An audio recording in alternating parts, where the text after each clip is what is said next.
And welcome back to another scene for our Lost Cub venue. Now with two whole chuckle fucks. So, Anton has spent his morning uh, at the house for the most part, painting, running around with Heidi, and has ventured off on a nice little journey, a quest, if you will. Hilariously enough, out to Roanoke, at least briefly. But in the meantime, while Anton is away,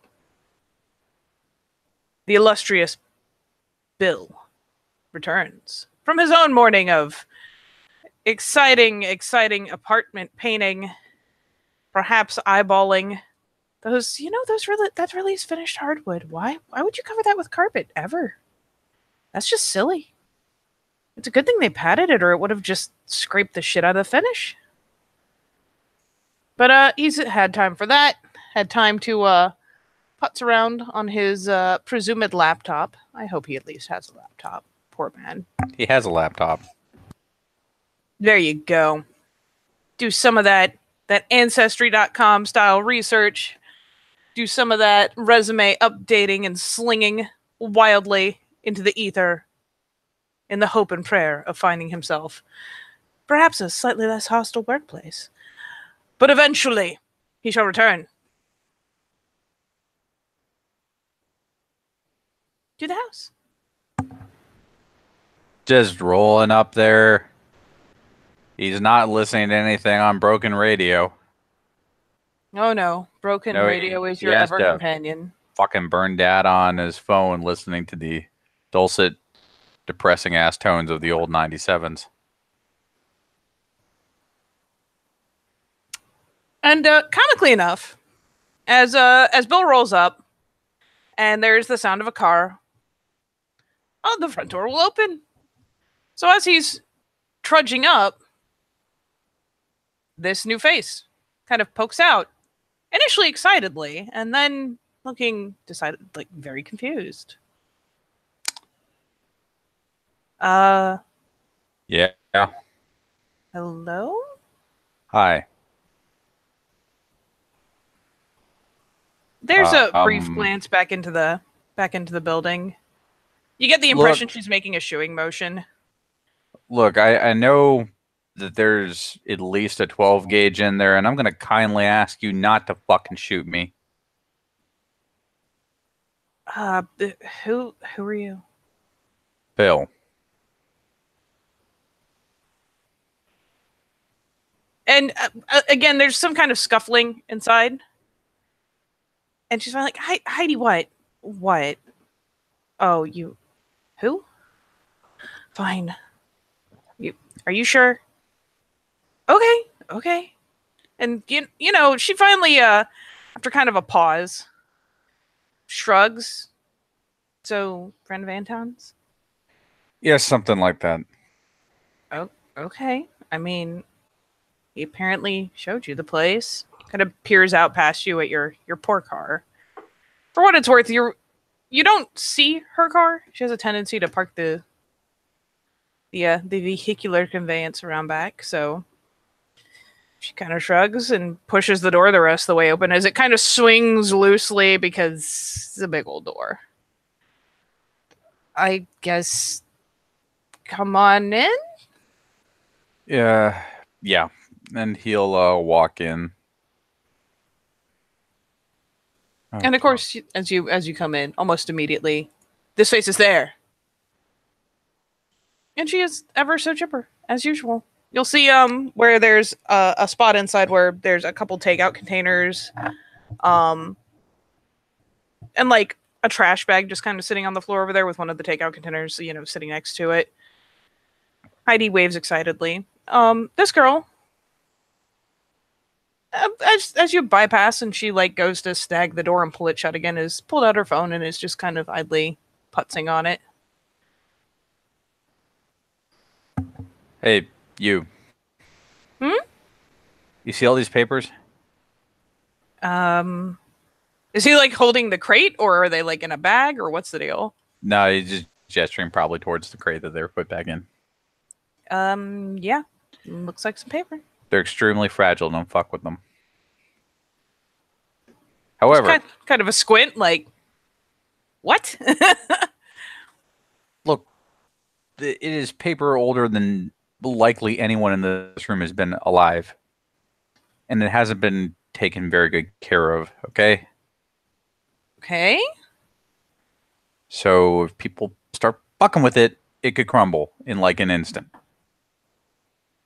Which would be really, really fucking unfortunate, considering that this little piece of paper that is noticeably on top of all the others is the deed.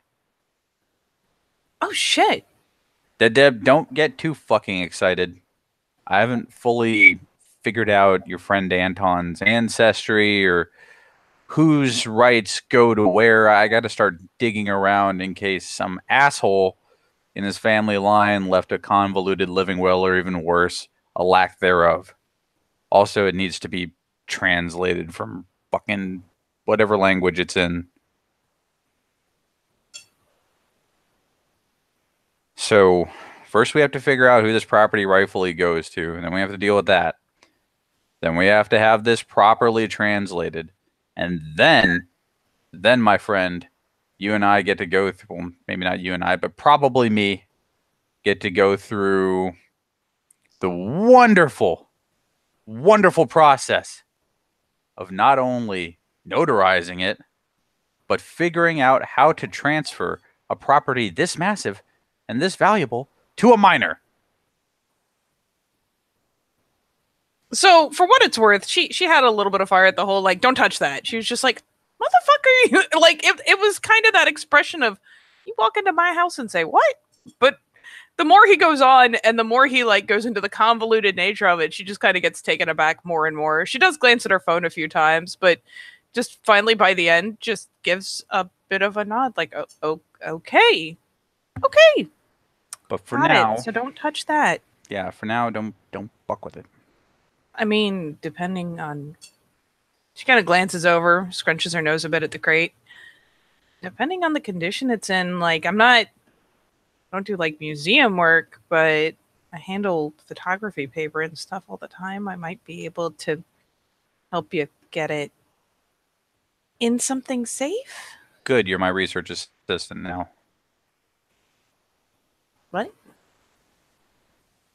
Look, your friend Anton did me a solid, okay? Like a serious one. But in what little time I've had with him, he knows shit for dick about managing properties and assets. Oh, okay. You know what? You just do you. Kind of does like the finger guns in the direction of the papers and like basically the parlor where you've got your shit splayed out. It's like you do you, and I'll just be over here till you need me. How's your data? Good. Awesome.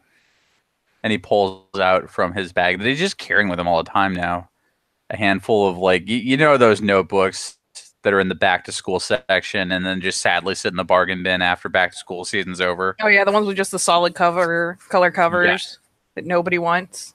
Yes. Got them shits for like 50 cents a pop. However, this one on the solid color section in black Sharpie, it just says weird shit. So these are the notes I've been able to take so far. Okay? And because I'm apparently either crazy or a complete fucking idiot, I hand wrote the digital parts of my research in here. So I don't know why I did that, to be honest with you. I don't know. I haven't had a lot of fucking sleep. I'm kind of just up on a lot of caffeine. Like I slammed like 2 Red Bulls before I even fucking came here, and I've been smoking like a chimney. In fact, God damn it. All right, I have half a pack left. That's gonna have to fucking do. Now, what you are going to do is save me some time. What's your name? Suzanne? All right, Suzanne. Do you have a shorthand version of that? Kind of shakes her head a bit, like, no. All right, Suzanne, it is. Suzanne. It would just be fucking weird if I just kept calling you research assistant. So, Suzanne, you are gonna push ahead on that while I deal with another part of the property. Where's the shotgun, by the way? She jerks her thumb back towards the other parlor, like the one that Anton and Heidi disappeared into and emerged from the next morning. All right. He goes and gets the shotgun. Hey, What? what are you gonna need that for? Copperheads. Okay, you know what? Okay. Okay. So anyway, there is a separate kitchen building. I need to go clear that out now. Okay. Kind of looking at him like he's speaking, fucking French or some shit, because let's face it, Susie Q has not gotten the update. So she's just like, okay, I'll Yeah, no, this property is way more fucking expansive than any of you figured. But due to our friend Anton basically pulling a Miss Clea on me and channeling the fucking dead. What? Yeah, apparently that is one of his many divine talents. I have a better understanding if you'll refer to the little map I drew on the back page, like the literal back cardboard piece that's plain cardboard. Yeah.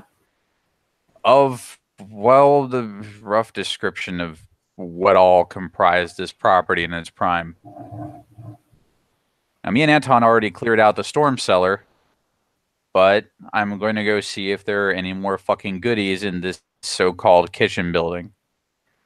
And for what it's worth, she just generally looks a little apprehensive. To be fair, she's not the lowest willpower person in the world, but Bill comes on a little stronger than Anton does, and periodically, like, looking over at Heidi, like, is this, what the fuck is this? And Heidi is chill as fuck.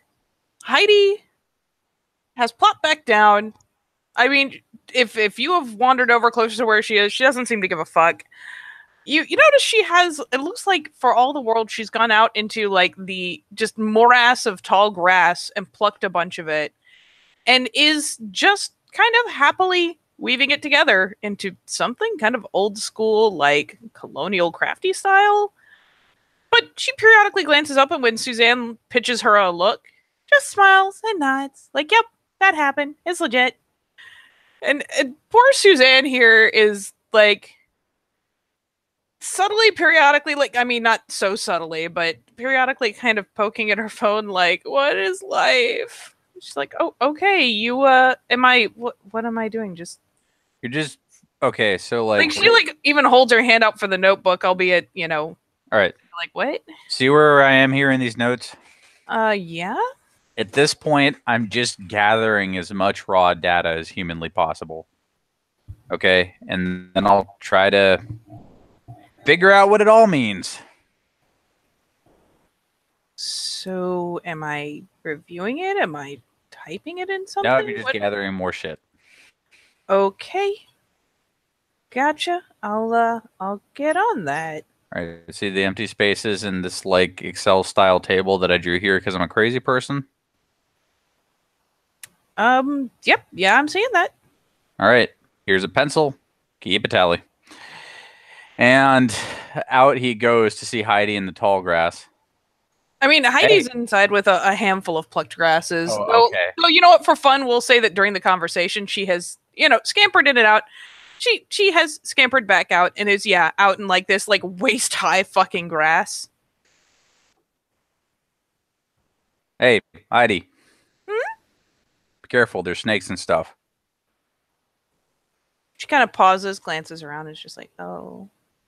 Yeah. Slowly backs out of the grass. Yeah, we're going to have to get a fucking bush hog or something out here. This is beyond lawnmowerable. Maybe a tractor. Glances over, like, the veritable field of lawn, like, clearing. You know what? You might have a point, but damn. One thing at a time as he racks the shotgun. She glances back, blinking a time or two. I'm going to clear out the kitchen building. Oh. You Okay. stay here and keep an eye on your friend. Okay. All right, Heidi, you're a blessing. Don't get bit. Waves. He waves back because her smile is infectious. It really is. She's like made of liquid sunshine. It's barely tolerable. But she waves, and with the reminder that snakes are a factor, goes ahead and skirts back inside pretty quick like. Probably in fact getting greeted in the door by a now concerned Suzanne, who is like, where the fuck did she, oh my god, Heidi. And now about we'll let Anton roll up towards the property with his freshly vacated vehicle, and yeah, probably in just time enough to see Suzanne like kind of fussing lightly at Heidi on the doorstep while Bill is going around back. Kind of just walks in with the box, puts the box in the bedroom as he walks past the ladies, and then will turn to look over at Suzanne because I imagine he's about to get an earful. Oh my god, who the fuck was that guy? It's Bill. He's a bit big history guy. He's a bit janky. Why? What's wrong? I'm pretty sure he's lost his goddamn mind. Why? He was calling you Miss Cleo. Eyebrow raise. Yeah, talking about you channeling the dead and whatnot. And He did. I mean, kudos to him for. She kind of jerks the thumb towards the back in a vague direction, wanting to go clear out a building by himself where there's probably, I don't know, raccoons and copperheads and shit. So kudos to him. But are you sure he's all there? He's kind of intense. Okay. Anything else he say? She just kind of shrugs, goes over and like snags up the little notebook and holds it up so you can see it with, weird shit written in it by hand on the cover in Sharpie. Like, Let me just. I'll take a look at that. You don't need to worry about it. yeah, he seems like he's on the verge of that. I mean, not midlife crisis, but that I've worked One of too them- hard for too long break. He's one of those, try to get into university to go to Wall Street guys. Took many of those drugs that make you stay up to study and had a bit of a burnout. He's one of Yeah. those guys. For what it's worth, he seems kind of tense, and he says he's running on a fuck ton of Red Bull, so he might be twitchier than usual, unless he's always that twitchy, in which case I'm sorry. Yeah, don't worry about it. You don't worry about it. Yeah. We're just we got a lot of copperheads, and we found out some more that there are more places to the property. So I was gonna say Storm Cellar. real old abandoned like Civil War shit. Still like the deed though. Yeah, we'll have a talk about that once we kind of properly translate it and stuff. Still that could go really well, depending on how old this place is. Sometimes it's you hold the piece of paper, you own the property. Who knows? Kind of Yeah, shrugs. We'll see. He'll look at Heidi throughout this whole thing like, you let him talk to her like that type stare. Do you know what I mean? It's like, you are in trouble. You know what I mean? Heidi's Stare. got the most innocent little like, man, look at all this grass I've got. I wasn't playing in the grass where there were snakes, and definitely had nothing to do with this. Do do do do do. Like, You'll turn to Susie. Will you head home and check on Christine? I'm a bit worried. oh yeah, sure. Just Everything check on- okay, hon? Yeah, just check on her for me because with all the stuff that's happening with Dad and all that, I'm a bit worried about her, and you know how she is when I come asking. Moral support goes a long way, and she'll venture over to like stick an arm around him briefly, give him a kiss on the cheek. They accept it. All right, I'll go check on her. All right. Now that you have Miss Heidi in tow. Whew. Man, she disappears fast. But okay, yeah. I'll check on her. I'll keep you updated. Sure. Yeah. See you soon. Gives her hand a squeeze. She's walking out towards the car. Perfect face of calm. Perfect face of calm. Waits Yeah. till she drives away. She gives you the little hand squeeze back, and yeah, she'll traipse out. She'll snag up the bag that actually has like food trash in it, take it with her so she can dump it, and yeah, rolls out. For what it's worth, she brought by things like there may not be an appropriate bathroom facility, but at least there is a lot of toilet paper now, Woo! and it looks like she brought by like a pack of a pack of soda, honestly. Probably. Like one or two of those big, like, 5 million can packs. Okay. Cool. Sweet. Perfect. But yeah, Actually, she rolls right on out. When she's gone, good distance away, he'll turn to Heidi very calmly. So remember our little agreement that I said that if we're talking about business, we don't talk about it in front of Susie? You talked really fast. That's still no excuse. She didn't believe it. This time. But this, he'll hold up the notebook. It's about the house. But it's still related to business. I thought Suzanne could know about the house. She could know about the house, but the house is now we have more business attached to it than we planned. You said it was finding your family and things about the house and local. She doesn't know that bonds. my family is attached to the house. My family is them. There is so much guilty dog face going on right now, essentially, that I don't want to look at you directly because I'm in trouble. It's business. She's not to be involved. I made that expressly clear. We both did.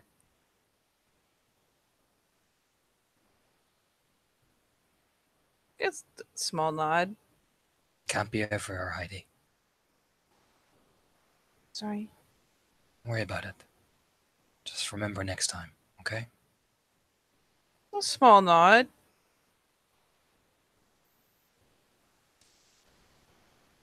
Just ruffles the back of her head because he's trying not to yell. Nope. Not gonna yell at Heidi because then they'll be fucking crying in tears and everyone will shout at me. You'll be crying in tears. Oh God, you don't even know. The waterworks will be magnificent. Just ruffles the back of her head. Just remember next time, okay? Yeah, sorry. Don't be sorry. It's alright. Here. You'll hand her the thing. Why don't you do that? Then she kind of looks at it, starts flicking it open. Okay, you went. She kind of points. This time, like, Suzanne did the whole, like, thumb in the general direction of behind the house. Heidi actually makes a pretty significant, like, off-kilter, slightly that-away point. Nod. You do that and stay out of the bloody tall grass. Guilty face again. Go She on. can't deny it. She has a handful of grass in her fucking hands. Go on. Clicks his fingers like, you are in trouble. You know what I mean? Click. Go on. Go inside. She scampers on in. You can kind of hear the pitter-pat of the little bare feet as she, like, skitters in and around towards the parlor where the bed is to probably hop on it and start skimming through this notebook. You'll start walking out. We're the direction of Bill. He's not hard to spot in a red fucking shirt. Yeah, he'll just jog up a bit, probably after taking off his jacket and throwing on the bed, so he's in a t-shirt as well as he's walking up. Oh, yeah, there you are. Hey. Yeah, I'm gonna take a look at this kitchen building. It's probably got like a handful of raccoons and possum or two. Yeah, you met Susie. Yeah, Suzanne, yeah. Yeah, Susie. Look, man, she said she preferred Suzanne, so I stuck to it. Yeah, she only lets certain people call her Susie.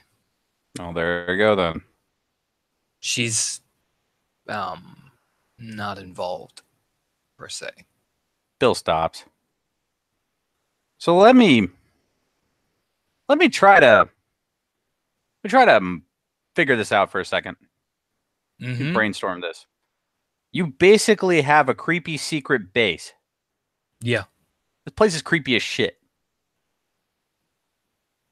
Mm-hmm. For your secret werewolf shit. Yeah.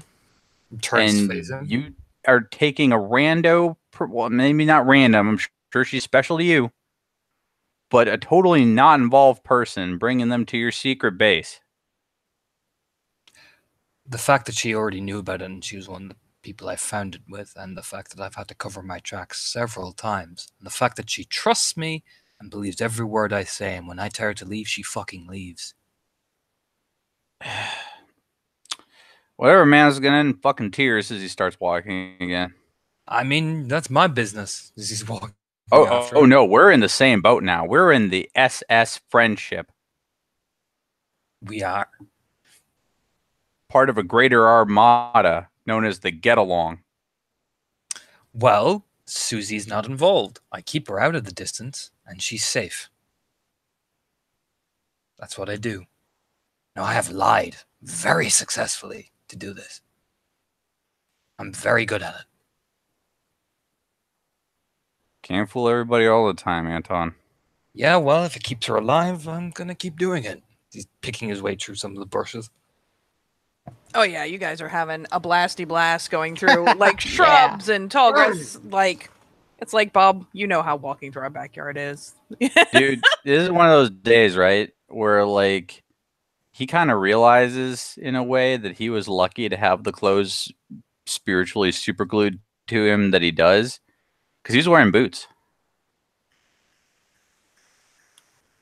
He is. And yeah, you tromp through and it is, I mean, you can kind of see bits and places where like, since you're headed in the right direction, there was a path laid out. Like you can see some of the stone, like, but it's been so long that dirt has even been kind of windswept over most of it. Thankfully, it's not that it's especially far.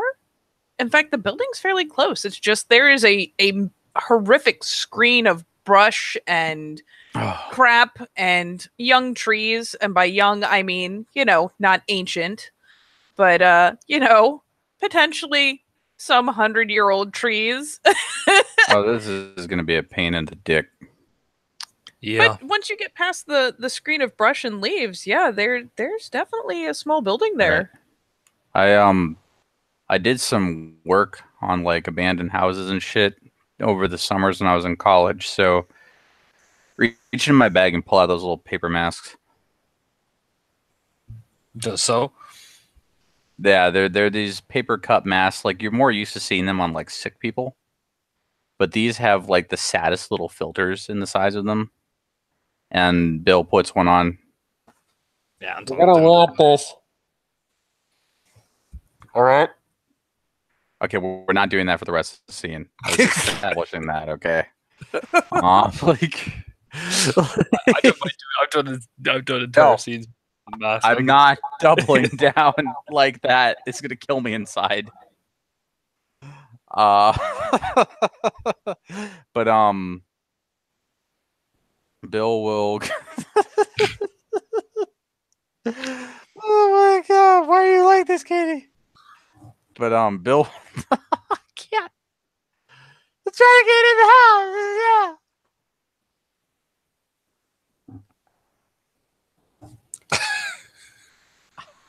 Yeah. Ports in my hand. You can narrate your normal voice.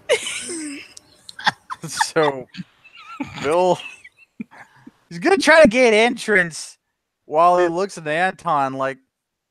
So do you know how to drive a tractor? Because we're gonna need a fucking tractor. How the fuck are we gonna get a tractor out here, man? I don't know. What? Wait. I could probably get somebody to bring it. Maybe, depending. She's doing the plumbing.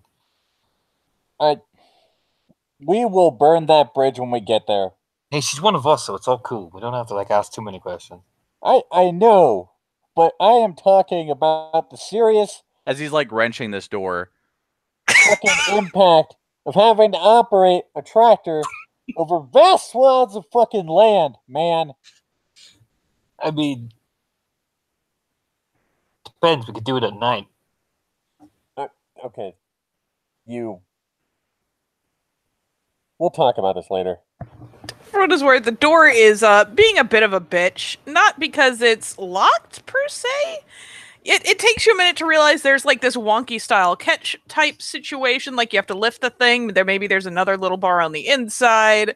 And that you lift and immediately kind of disintegrates. It was a wooden piece, so it kind of falls out. But hey, that surely that means the catch is gone now, but it is a very old door that has been swollen and warped by time and moisture and rain. And yeah, it takes a lot of like jiggling and rummaging, but eventually you are able to force the rusted hinges with an almighty like rasping noise, not a screech per se, because this isn't like steel. These are like cast or wrought iron. So it's just this horrific grinding metal noise when you finally get the damn thing open. For what it's worth, as you've been shaking and jostling, like birds have flown off. At least one fucking raccoon has scrambled wildly out of the building and taken off. You know, Bill, if there was something hiding in there, I think it definitely hurt us. Well, we'll fucking deal with it, man. Like, I'm already questioning how salvageable this structure is. Like, that was really loud, man. That was louder than I was anticipating. I could just open that, you know. Do I look like a fucking stealth assassin to you? Why are you yelling? What is wrong with you? I'm sorry. Been on edge. I don't even know why I'm mad right now. Just wind it down. Take a deep breath in. Come on, you can do it. Deep breath in. Okay. Well, the fucking door's open. Let's start with the first floor. Work our way up to the second, if there is a second. All right. And then deal with whatever horrific basement situation we've got going on here. All right, so you get this door ground open. It's a stone building, and it might be a little on the tall side, but you really couldn't say it looks like it has a second floor in particular. There is a massive chimney stack, though. Like, it is very wide, like, deep. Like, it is a big fucking chimney. It kind of dominates one side of the little building. And yeah, as you kind of get this thing open, the door kind of teetering on the hinges a little bit. It's protesting mightily. But while the building itself was made of stone, the floor too, as you know, you finally get some daylight in the thing, also looks like it is mortared stone. Very classic to a very old kitchen building. The whole point is hopefully it won't burn down, and if it does, at least it won't take the rest of the house with it. Oh boy. Oh, hey, fuck me. Most of this is stone, dude. Oh, well, that's good. Jesus. No, it means that if we get rid of like most of the wrought iron and the wood, we won't have to redo exactly the whole fucking structure. I mean, yeah, look at it. It's actually quite solid. Fuck me. Okay. Well, it doesn't look like we have a second floor to deal with, so let's just clear this floor out and see if there's a basement. All right. I'm right behind you. I rolled for blur. Like a real bro. 2 successes. I roll for stealth. Go ahead. I don't get any successes, but it's a diff 8. All right, that's not a 1, but it is a 2 as far as luck goes. So you creak this bitch open, and I mean, for the sake of Anton's paranoia, there are the same kind of like old fucking weathered ass cobwebs that you'd see in an old building, but not that creepy excess nesting material you might be worried about. At least one of the windows has either broken or fallen completely out. So there is dirt and debris. There's leaves. As you finally start coming in, a family of squirrels finally abandons the sink that they have, the basin that they've been nesting in, scrambling out that demolished window. And give me, Bairb, since you are leading, a wits athletics.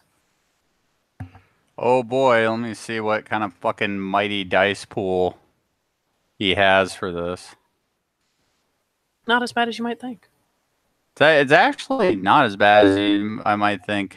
You being me and me being you and us being together. Don't think his specialty will apply. What's the specialty? Cool-headed. So. It might help. All right. It'll help in a way, in its own special way. give me that roll. Well, That is a fantastic roll. 5 successes. So here's the thing. It's not that you see something in a really clear way. It's not that you hear something in a really clear way. But you start striding in and you clear the door and you take another step and it's like pure fucking instinct. You see the tiniest bit of motion and you snap your feet back. Like the one you've extended forward, snap it back and kind of dance back a step, potentially bumping into Anton as you do so. As, yeah, sure enough, a fucking copperhead like lances out from under a kind of demolished wood panel situation. That might have been a table once upon a time, but it is at this point kind of a pile of wood, which is what they like to hang out in. So not only do you manage to like dance back and not get struck by a fucking copperhead, but honestly, since you do have cool-headed, this isn't one of those things where you're going to be like screaming and flailing. It's just, you do the motion, you see it, and you can act pretty rapidly in response. You stay kind of chill. Yes, but Bill's version of chill is, oh, fuck you, you little turd. Boom. And I am not going to make you roll because shotguns have a spray, and that is a snick. This is not a supernatural snick. It's just a snake. You proceed to just free that copperhead from this mortal coil in rapid succession with a loud boom of shotgun fire. I think you got him. Yeah. Man. What a dick. He bites you? No, I'm good. Oh, you'll be fine anyway. We regenerate, so it's good. Poison doesn't really a thing. Oh, you learn a little more every day. All right. Let's keep working our way through this shit pile. All right, let's see what else you find in here. Ooh. As y'all are scooching in, kind of looking around, obviously any wood furnishing, like there was like a prep area and all of that, the wood has worn down, whether it's wet rot, dry rot. It's hard to tell, but whatever the case, it's been collapsing in on itself for a long time now. That whole window being open has kind of destroyed any chance of things that are going to naturally decay keeping well. But there's still some things that are really interesting. Like there is still a massive pot, like big old cast iron pot alongside that hearth. The hearth seems okay. It's full of crap, but it seems legit. And there's like a big swinging arm on it. Like you can obviously tell you could take the pot and like put the handle on it and swing it over a fire type thing. For both of you, give me an alertness check. Just generic, sight-based, and your merit will come into play because it's half light in here.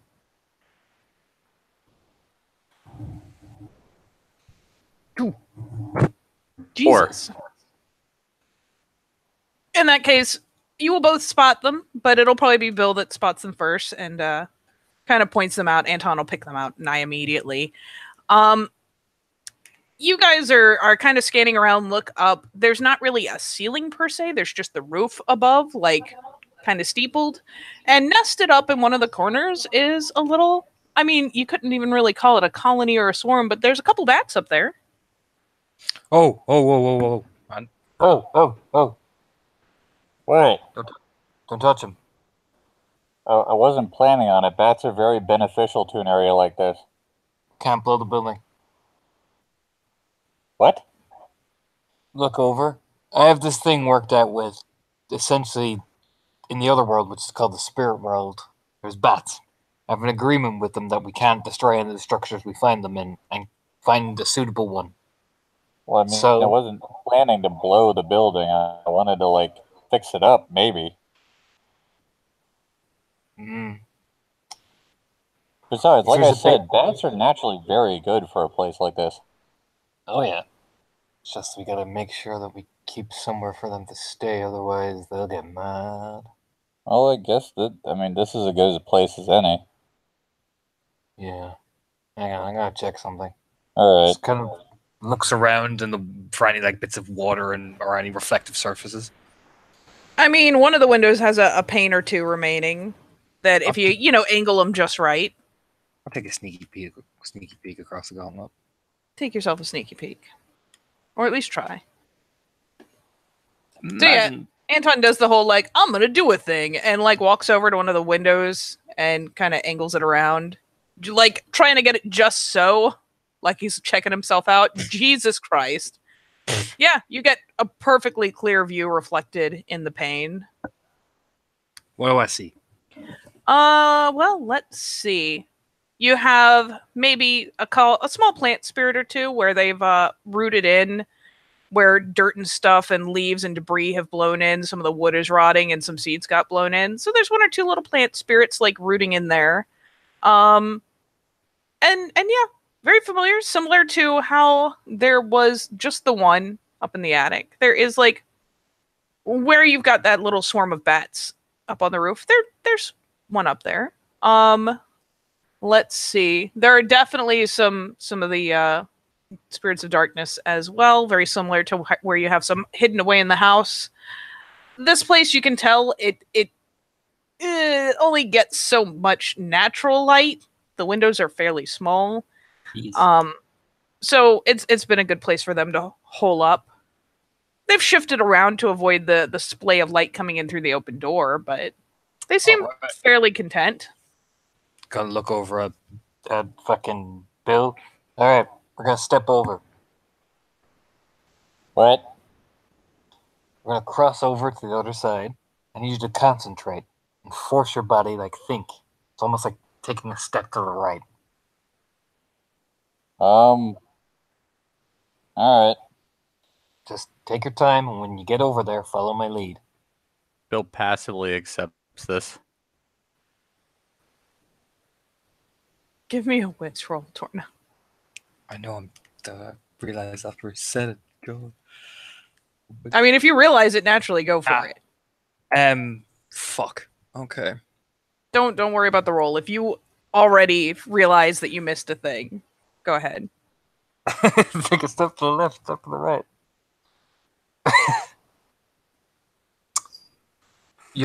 There's a part of you that has to feasibly transition over. It's like your energy. So, you have to come over here to the mirror. He says, gesturing to a window pane. Okay. I am here now with you. Look right into it and imagine yourself shifting over. It's easier to do when you look into something reflective. Okay. This is me using the power of imagination. Anton, take time to step sideways.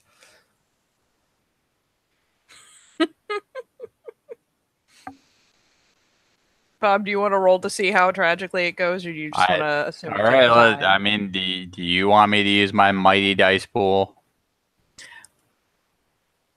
I mean, chances are good. All right. You asked for this. I did ask for this. This is the difficulty. It's pretty low. You're What's in the the middle of difficulty? bumfuck nowhere. It's like 5. Want to say? It would normally be 5 out in the middle of bumfuck nowhere, but here on this property, it is 4. Okay. Here we go. Inexplicably.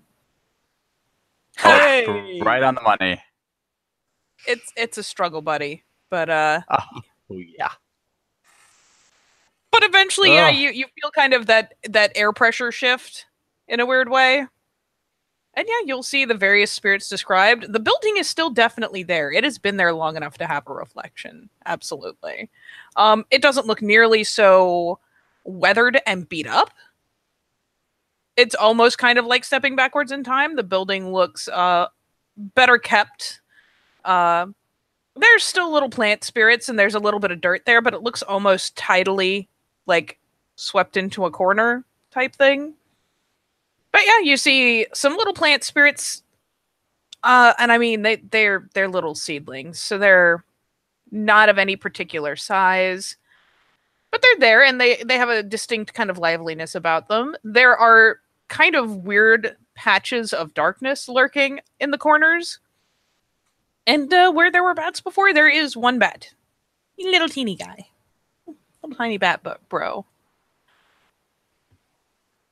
Yeah, no, Bill is like, he looks like he's tripping sack. This is the Umbra.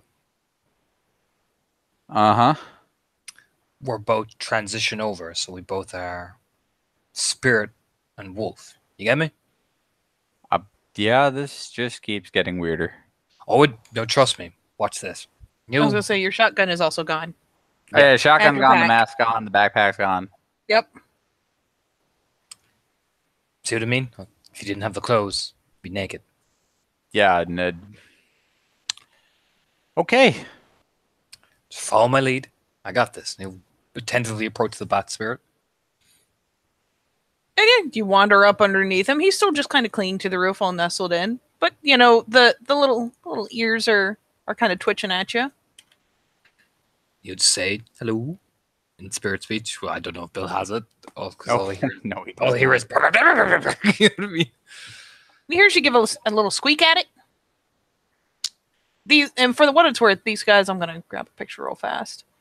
But you know that picture that's like, I am the Oh, knight? wait. No, I that's just remembered something. What? Bill has Spirit Heritage Bears 3. Oh my god, that's right, you do. So in Hamid, he basically is just the Smokey Bear cartoon. You're not the cartoon. Oh my god. I mean, there's a rough idea of the anthropomorphic bear action going on right now. There's definitely some bear action though. Anton kind of takes a step back, like, all right, Yogi Bear, Jesus. What? You're so fluffy. It is only now that Bill takes the time to look at himself like, I am. It's adorable. Oh, This look is at not how like before. pudgy. Ooh, you look like... Fuck you, man. What? This is not like before. Well, I've never seen anything like that before. No, I mean, like I was bigger before, and now I'm just regular Wolfman sized and furry. We'll talk to people. I got this. We'll talk to the crows. It's fine. Okay. They're outside. Don't worry about it. All right, dude. Looks up at the bat. Hello. Yeah. Again, you remember that little I am the knight meme? He's like that size. He's teeny. Oh, hello. Screechy voice. One of your cousins is over in the house. I have provided sanctuary for him. Yes. If you want to join him, we're checking around this area. We're making sure we don't want to disturb your resting place. There's some consideration. The little ears are going fucking bananas. They're always going fucking bananas. That's just how bats do. And he gives us some consideration and simply says, yes. And immediately just releases the roof and flitters out through a now whole but definitely open window. You look over at Bill. I made a deal. You make a deal with a spirit. You have to offer something, and they offer you something back. It's like an exchange. I see. You have to be careful what you offer. You offer too much, they expect payment. Spirits. A lot like my student loans. Got it. Now, they can help you out in a pinch. They can help you out a big time in a pinch. Particularly if you ask for certain things, but you'll have to do a favor, so... This is sounding more and more like my student loans. Yeah. I think we can talk to points at the fucking plant thing. Might have something to do with maybe reducing around the area, but we're going to have to pay for it. Or, alternatively, once I get my new job, because I know how to bargain for my salary these days, we could just get the appropriate tools. But do you want to fuck with that thing's area and not tell it what's going to happen next? I mean, why don't we just tell him what we're going to do? Could, but we could also get his help, which makes this an easier trip for us as well. What they do here affects the other side just as much. Okay, Faust, let's do this. Just looks over shoulders like eyebrow raises. It's just a plan. Man, as he's walking over.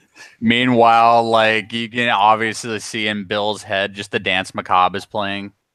For what it's worth, while Anton is comfortable with them, dude, those things just kind of lurking and shifting through the shadows, like Yeah, that's comforting. Anton's over there like, this is great, and Bill's just like, Probably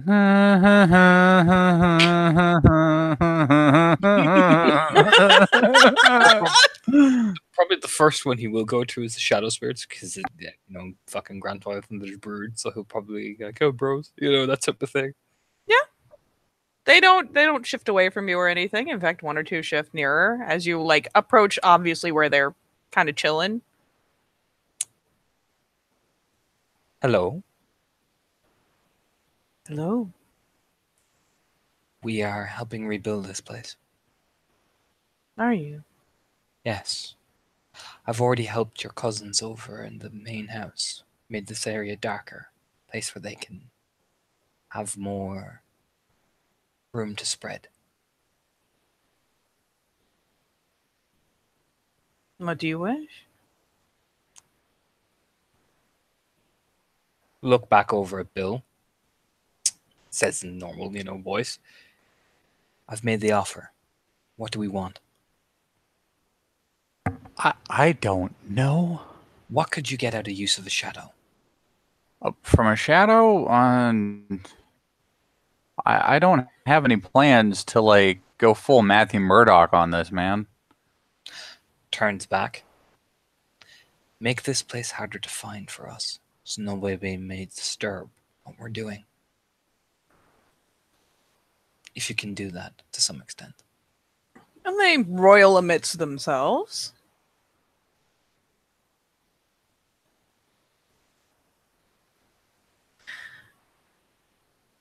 And finally, one of them, kind of separates from the crowd again, boiling up in front of you, like right at the edge of that shadow line. It seems very solid comparatively, but it's still kind of like a cloud of misty blackness with eyes.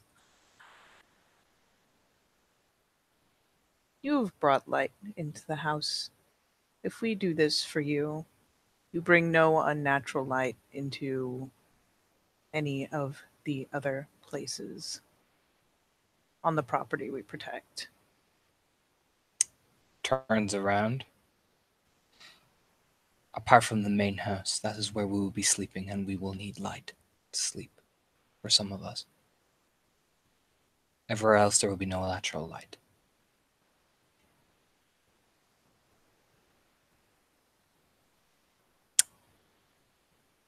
I will prompt a wits check. In fact, a wits. 1 second. Where are all my everythings? Not here.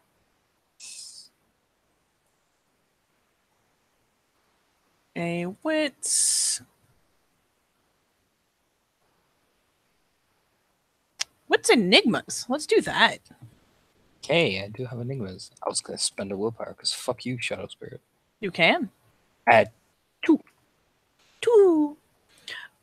It occurs to you that it's not necessarily agreeing not to wire things in, it's agreeing not to bring in any light at all. So I will give you the hint that you may want to barter for the idea of being able to carry something handheld and temporary.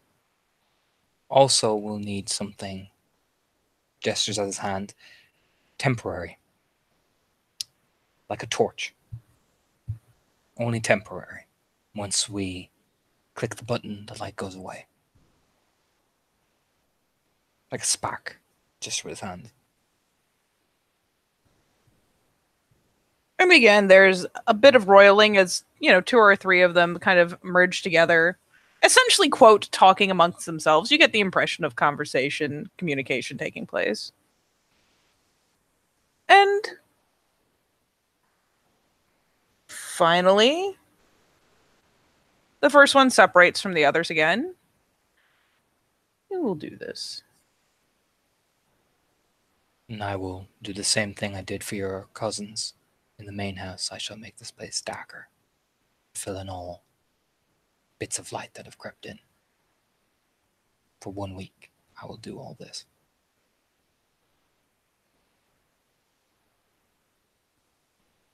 It is agreed. Just nods. Thank you. Till the head turns back to Bill, gives him the thumbs up. Yeah. Bill doesn't know what happened. Walks over Just to like, Bill. What?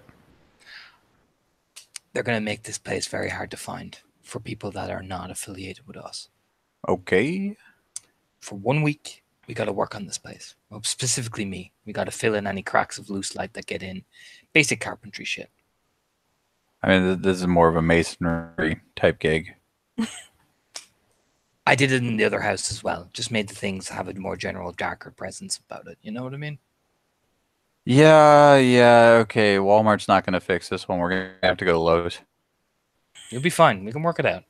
Don't worry about it. Okay, man. I'm just saying it's going to be a trip to Lowe's. Now, come on, Yogi. I got a plan for this plant thing.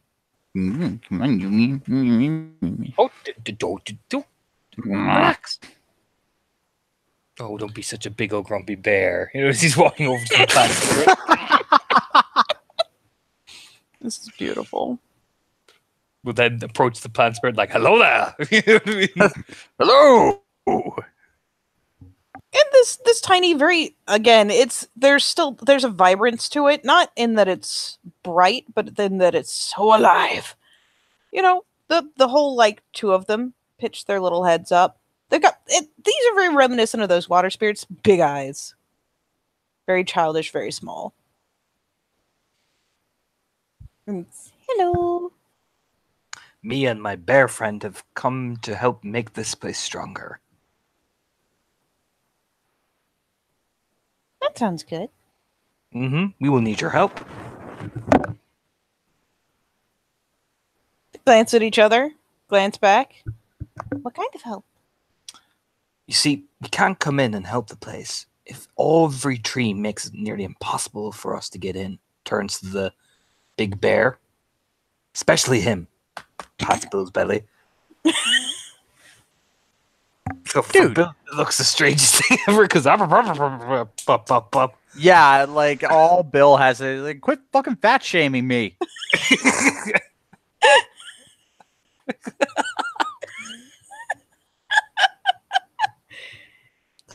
They do. They like pitch their tiny little spirits like pitch their big eyes over. He's very big. He is. He's a bear. He is a bear. And do you like bears? Yes. Turns to Bill. They like you. Bill gives like if Smokey Bear could look dubious if someone shit. For what it's worth, you look down, and as they say yes, they kind of unfurl themselves as tall as they can, spread their little leafy arms. Yeah. Yes. So I mean, they look kind of excited. Maybe head tilt of dubious bear man.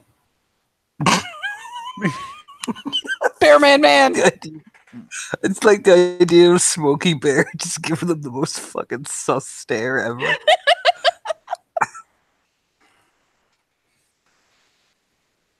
You sus eyeball the happiest little tiny plantling things. Yeah.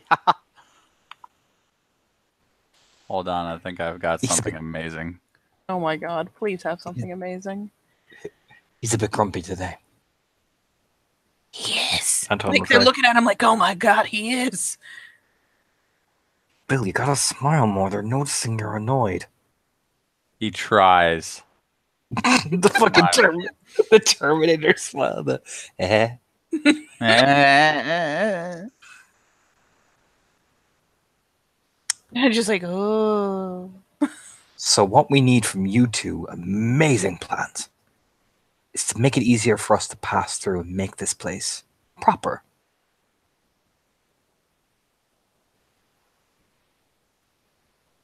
And the two of them bow their little heads together. Glance back up. One of them tries to do the very officious looking, like, squinty eye.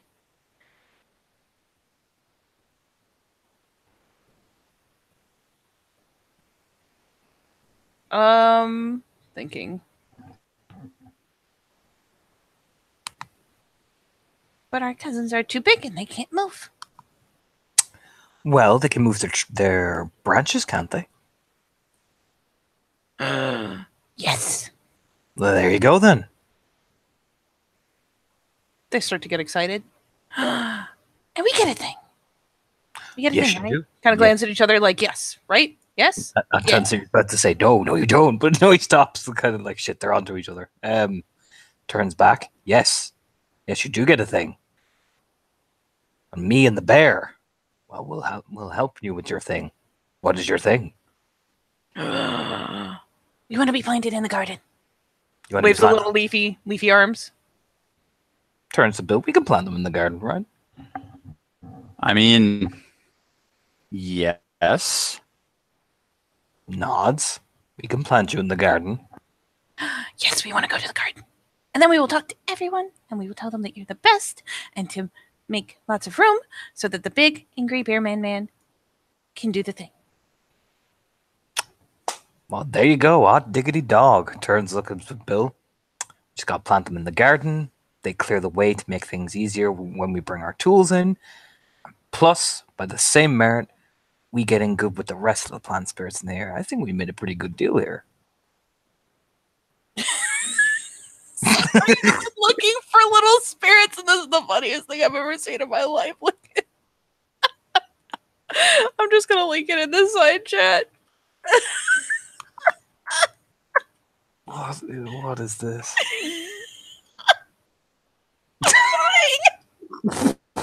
That's them. Not quite that, but I wanted to get something kind of more plant than people, and that is just one of the things that came up and fucking killed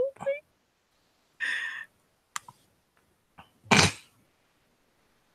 Oh my god, that happened. And you know what, Bill? They said they want you especially to dig them in the garden because you're a bear. Okay, so am I moving them from this side? Or am I moving things that are in not here? Turns. Do you guys want to be... You should flip-flopped, Bob. You're backwards. It fooled me. There you go. Do you want to be moved right now? Both of you? Yes. Just wave their little leafy arms. Oh yeah, no. Oh yeah, they want to be moved now. It seems that only I can do this. You're the bear, Bill. You're the bear. Okay. I'm just a negotiator here. Noticing that. All right, you two, come here so I can carry you to the garden. Come on, a bit more. Come on, more. Come on. Look like you're enjoying yourself. I'm big and fluffy. I'm big and fluffy. He's picking them up. Oh my god. I'm going to fucking die. I'm assuming that there's some, you know what? There's only so much need for translation. So he kind of reaches down with his big old bear mitts. And for what it's worth, these little fuckers, like, they stretch up like, yee! Like, it's like the childish pick-me-up kind of gesture, but with little leaf arms. Obviously, they don't have much going in the way of legs. They're kind of, like, admittedly only very slightly rooted in. They're still very small plants, so it's not like you got to worry about snapping a bunch of stuff, but you're going to have to, like, scoop under them to get them out. Okay, you guys, just give me a second. Okay. Wow, that took a lot less effort than I thought it was going to. All right. Nobody's hurt. That's swell. All right, we're going on a trip. Walks outside, totally looking for the, because he knows that fucking crow is there. It's always fucking there. You want to do an alertness, buddy?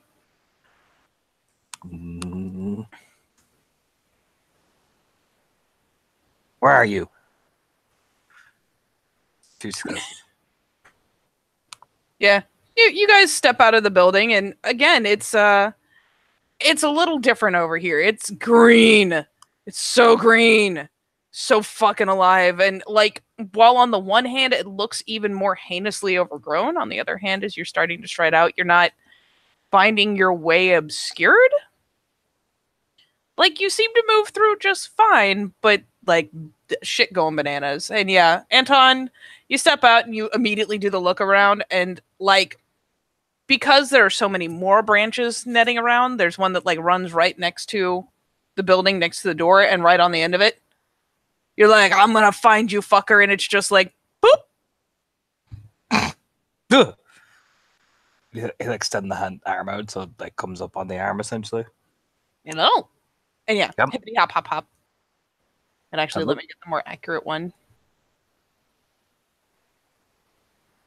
Bloop. There you go. Thumps on Anton's shoulders. They're walking. Yeah, hippity hop hops right up to his shoulder. As fucking Bill is walking along with two like pawfuls of kind of silt and decayed leaves and tiny little plant spirits that seem to be very excited. They're doing like that roller coaster style wee thing with their little arms. And then this weirdly kind of glistening crow. It looks like a crow, but it's also got like a lot of refractive light that like flashes different colors when it hits the feathers, especially as you guys are walking. And every now and again, if you do glance back at it, you'll realize that every now and again it almost looks like static kind of runs up the feathers. And it's just sitting on Anton's shoulder, preening his hair because he did so good.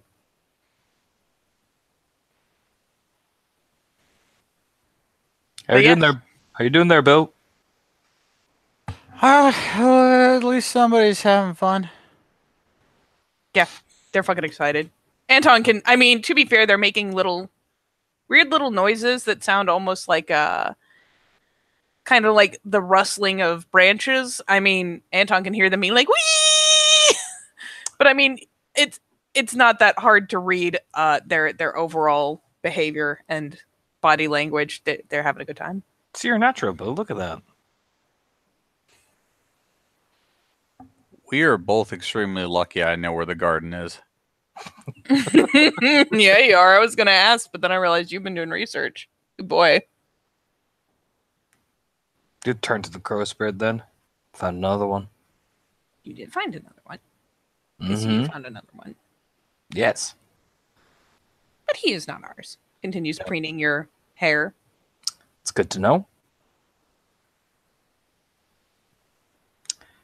There is a problem.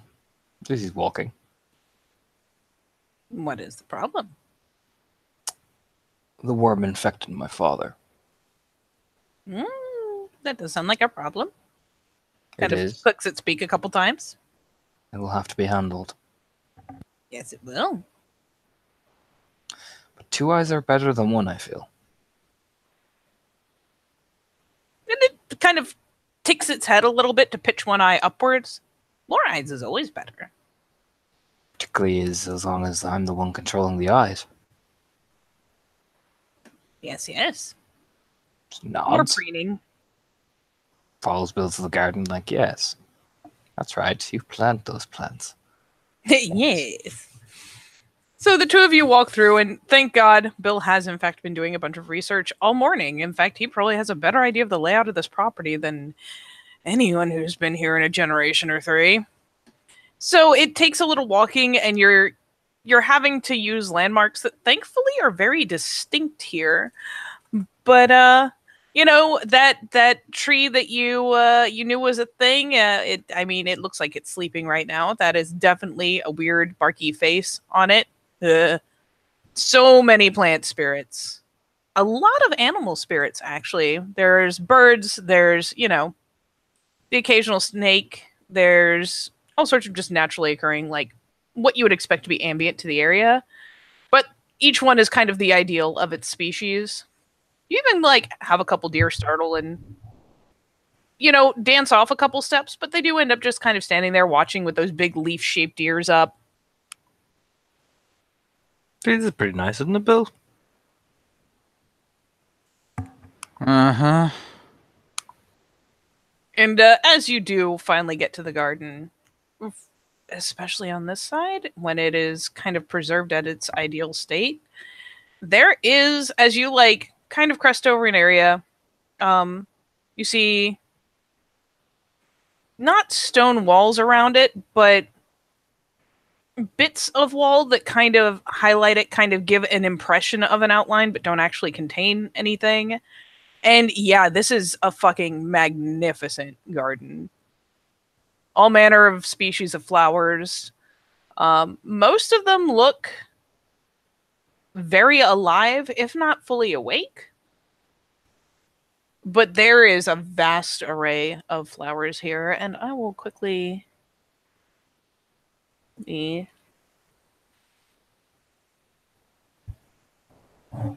grab a picture real fast. I will just drop them in the side chat. You do see flowers, like you see like roses, you see tulips, you see, come on now. Copy image address. You see these guys. You see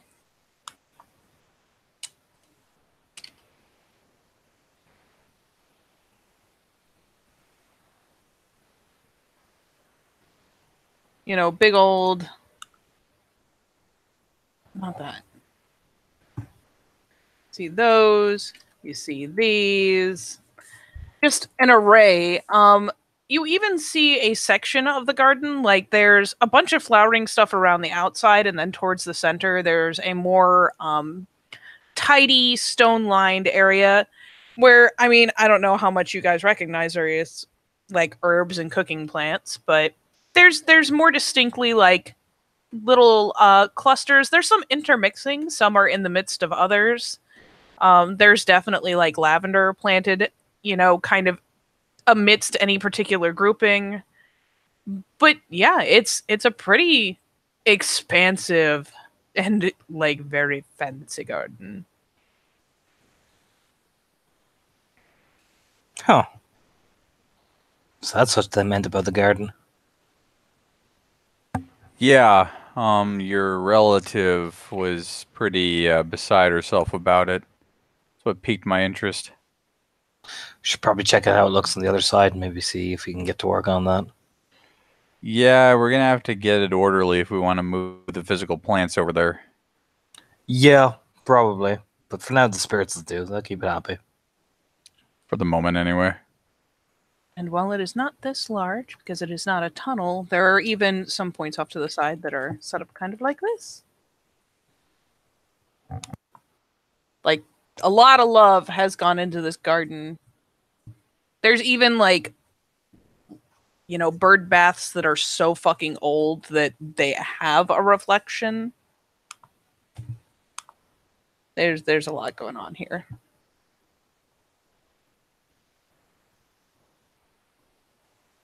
So what shall you do? You enter, you bespy this garden. I assume you're walking in amidst it, and you still have two little green plantlings.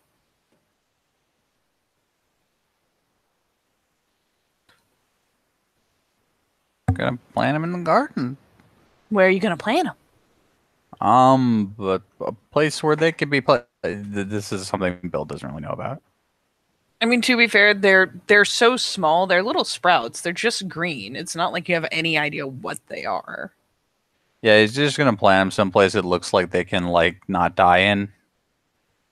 There is a lot of that. So you'll find a place where there's maybe a bit of freed up earth. We'll say there's a spot fairly close to the entrance where, he's got the bushes and whatnot. And this would kind of be in an area that's half shielded by them. To be fair, you found them in a place with some half light. So that seems ideal. Are you planning them both on one side of the walkway? Or are you planning them on opposite sides? No, keep them together. They've been together so long. How could he dare? All right. So yeah, I mean, you've got bear mitts, so it is not especially difficult for you to kind of carefully scoop up some earth and deposit them in place. To be fair, as you come upon the garden, both of them are just like little leaf arms to face whoa.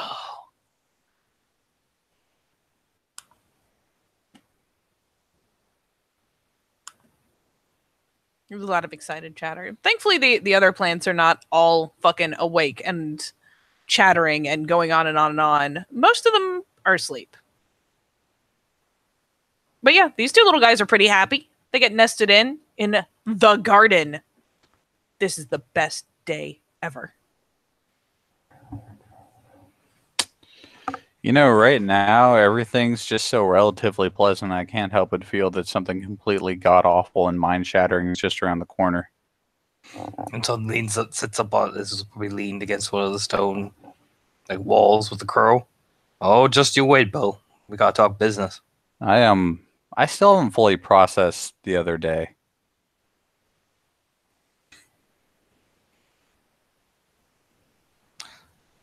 I mean, I found all about all this in the space of 2 days. So, Dude, I killed somebody. so have I. The crow pitches its beak around, and while, Bill hears chortling, Anton hears, he's about to snap like a 10-year-old rubber band. I got just the idea. Come on, Bill. All right, Bucket. Yeah, okay. You turns and looks over his shoulder. Look, Goodbye, plants. They flail, excitedly. they say bye. Cool. Walking into the house. Because I know what's down in the basement, Katie. Oh boy. Oh boy. He'll stop Oh boy. at the top of the basement. Look, man. You look like you're about to have a break. I'll admit I haven't been jazzed, but holy fuck, kid. There are things here that help with that. Now, what I want you to do is not panic. They are... No, look at me, Bill. I'm just saying on the other side, I have most of a 30 rack. No, we'll get to the beer later. First, we need to work on that. That pain right there. Points at his chest. Are you Dr. Phil and me? Oh, I'm about to do something way worse than Dr. Phil will ever do as he's walking down to the basement. Maury Povich. You son of a bitch. He walks through and he just lets out a whistle because he knows what's coming. Apparently it's my fucking cat. Jesus Christ. Excuse me. Excuse me, ma'am. Ma'am. Thank you. Why are you making neumes? They are the glorious war cry of the cat at night. They are. All right, buddy. So, Anton leads you into this very endearing basement that you've been in once before under far tenser circumstances. And I assume you're just following him down there. He is my guiding light in this sea of uncertainty. Okay, well, I will let you decide how you react, because he gets you down there and he's talking. He's like, it's fine, it's good. And then he gives a whistle, and little creepy little fuckers. Ah, sweet titty fucking Christ! And he runs back up the stairs like a little bitch. Yeah, they come like crawling and creeping and like contorted, twisting around like from out of the corners, and and Bill's gone. Come on, little guy. Come here. Come here. One of Come them here. pops out of your shirt pocket. Oh, hey. I didn't realize you were there. I've been here the whole time. Having fun? Yes.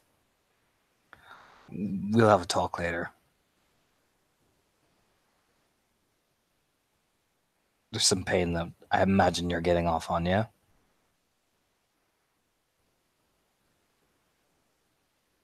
I could smell your friend. You want to meet him? Oh, the other one.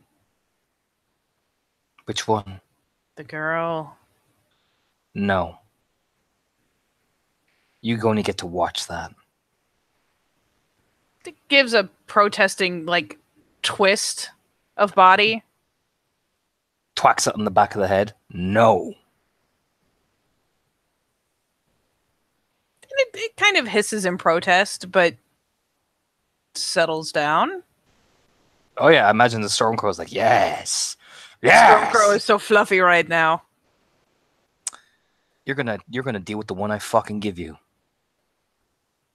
who has just recently killed somebody, and he's ripped up about it.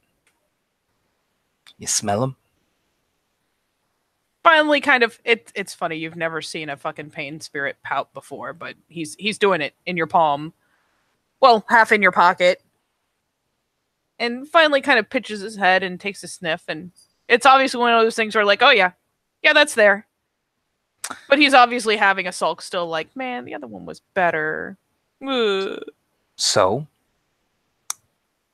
what you're gonna do for me, buddy, is I'm gonna give you that to play with. You, for me, are gonna help me get fucking blocked out about my dad. We clear? Because I want to kill him. And I can't concentrate with that inside me. You dig? It goes through a series of kind of contortions, really eerie contortions as it considers this. You figure most people would just kind of scratch the back of their head thoughtfully, but not this guy. Nah. Finally, though, he seems to resolve himself and does. Yes, fine. Oh, all right. Get back in my pocket. Shove. Yeah. Walks back upstairs. Walks back up the stairs with the crow on his shoulder. Bill, buddy. That was a that. That is the spirit of pain. Look, man.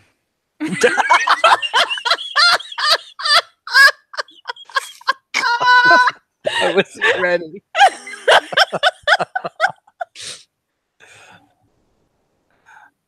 Look, Bill.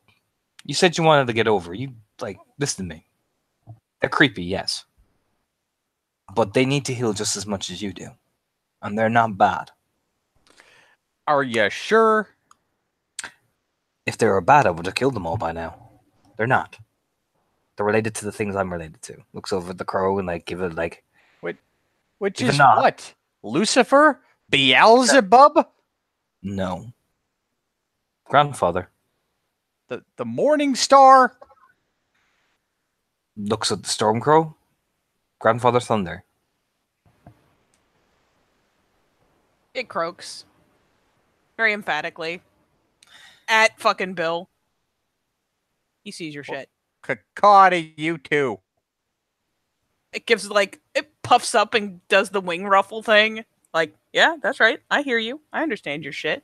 It's giving you the fucking one eye twist, other eye twist, one eye. Like, Oh, we're gonna play this game. All right, okay. Because guess what? I feel like I have an elongated skull, and Bill starts doing it. there's finally kind of the funniest little chortling noise.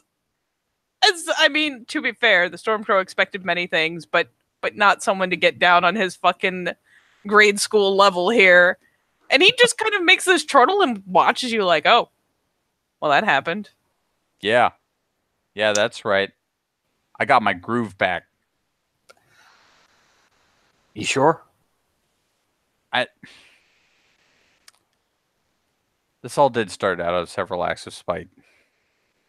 Yeah. There's another kind of guttural Twitter noise. Crows don't make very chipper bird noises for the most part, but No. But he makes the closest approximation he's got, really. He tries, bless his heart. All right.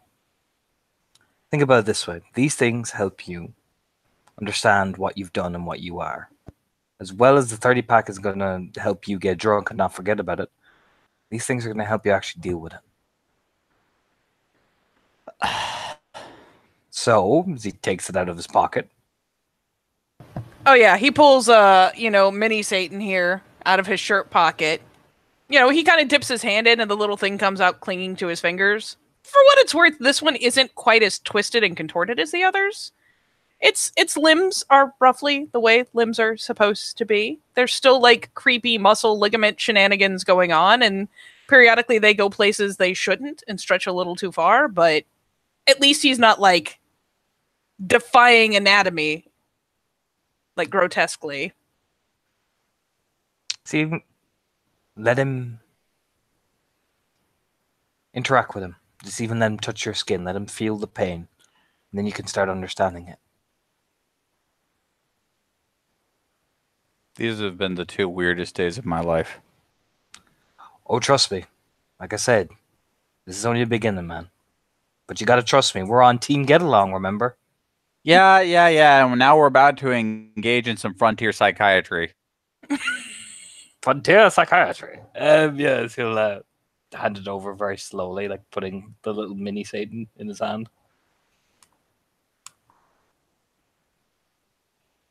And yeah, Bill, are you accepting Mini Satan? Yes, Bill is accepting the micro Dark Father. And yeah, for what it's worth, as soon as you're in reach, the thing kind of eagerly clambers onto your big old mitt. Oh, sweet God, you are actually clammy.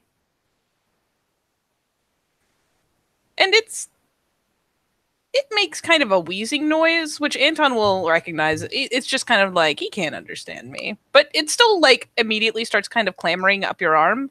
You are clammy and you have asthma. He'll say making that weird wheezing noise at the spirit as well. I'm sure you can speak his language. You get you know what? You can peony the spirit as it clambers, like, at an alarming kind of speed. It's one of those, like, small skittering things on your body are just kind of disturbing, and it is skittering right up your arm for your shoulder, which is, in an upsettingly close proximity to your head. 2. Oh, you can tell he can be understood if he wants to. He kind of pitches you that, like, fine, ruin my fucking fun look. Folds his shoulders and just says, remember our agreement. Anton, he has respiratory issues. He That takes a second to laugh. Like, he's speaking, buddy. Just come on, get up close, give it a cuddle. He looks at this pain spirit in the most serious. What is it, Lassie?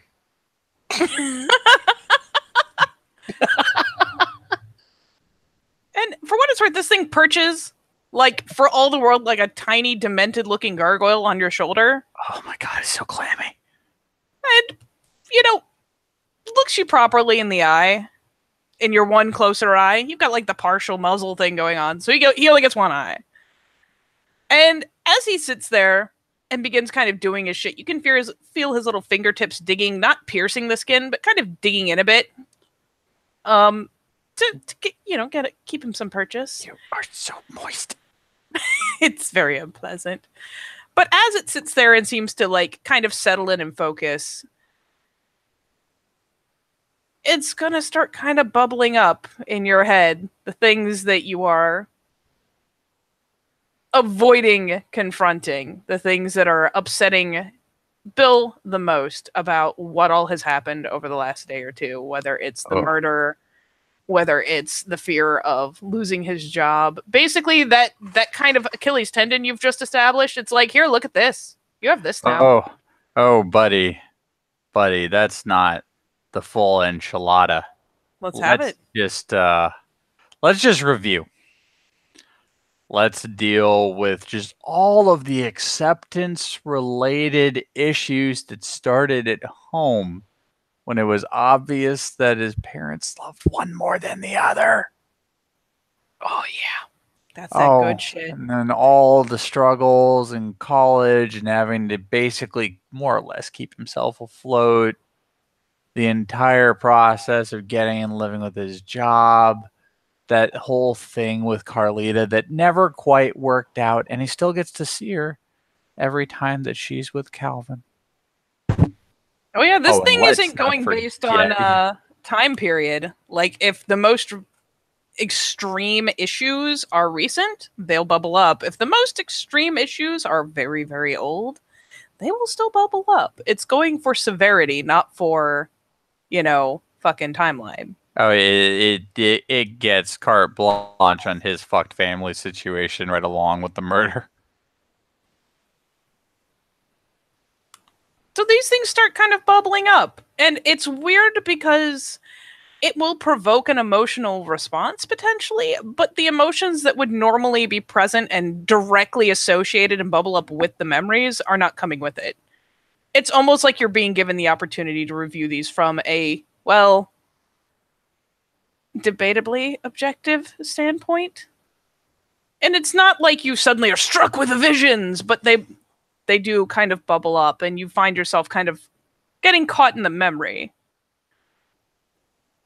With those two at the forefront, the familial issues, and, well, the whole, like, waking up and realizing you had no shit blood on your talons. It finally, let's see which one it veers for.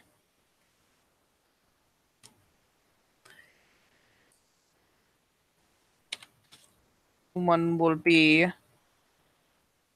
the familial, and two will be the murder.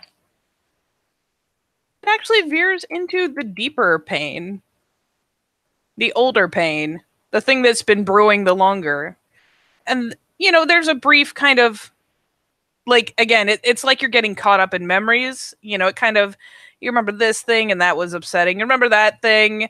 But it really does finally start latching on to Daddy doesn't, you know, Daddy loves him more. Why does he get everything? That's not fair.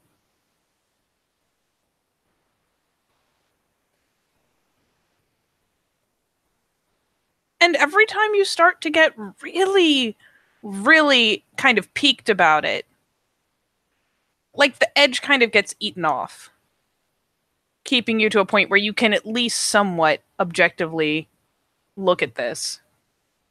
Just a little objectively. You may take rage if you like.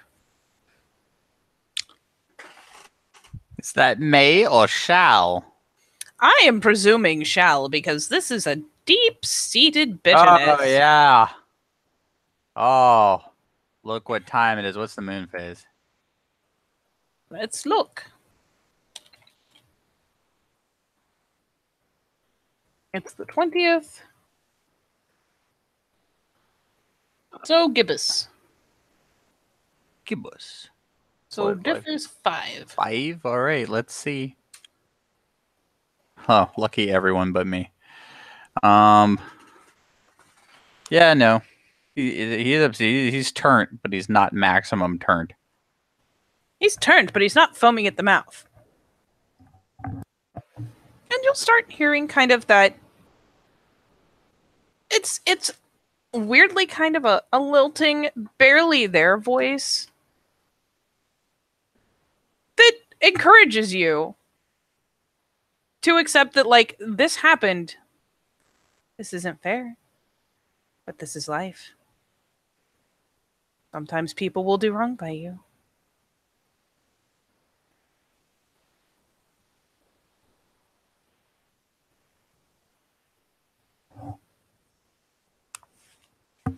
Bill doesn't say anything. He's too busy being tweaked.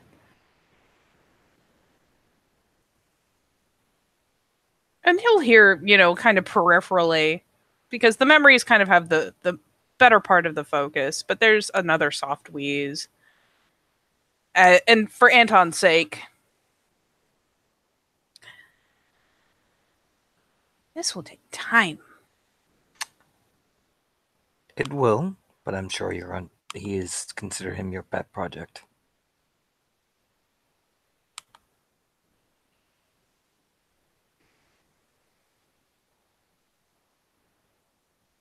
Tell him to keep me. Okay. And the distracting, like, kind of presence of mind on the memories, that shift of focus that's almost being forced, will fade somewhat. Give Bill about 5 minutes to compose himself, and he'll just say, Bill. I don't like this. That's the point. Forces you to confront the issue, but in your own time. I mean, what am I going to do? Massacre my family? No. but thinking about it and understanding it can often help. Look, I understand a lot about my family. Okay, my father's an empty suit. My mom is pretty much the most soul dead person I know, though she means well. And my brother is an asshole. All right. This isn't new. This is my life, man.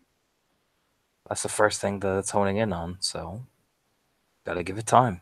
Give it an understanding. That's why you gotta hold on to this thing.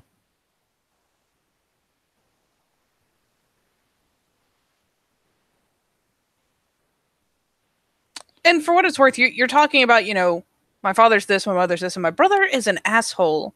And again, it's like right on the edge of your mind. You're not hearing it physically. And it just says,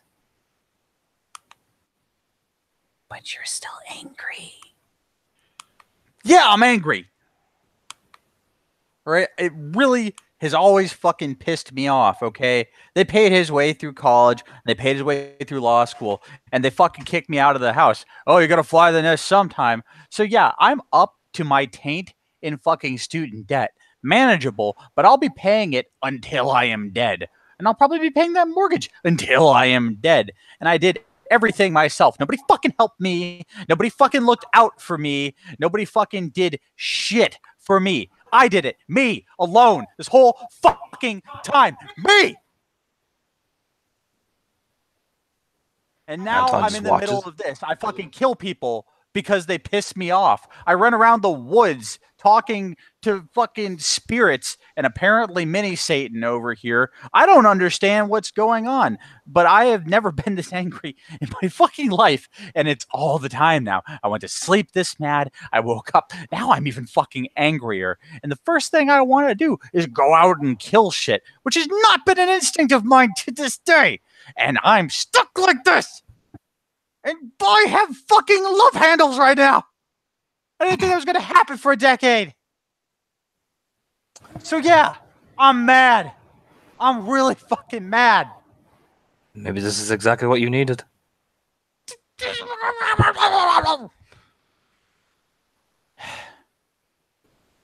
But you did it yourself.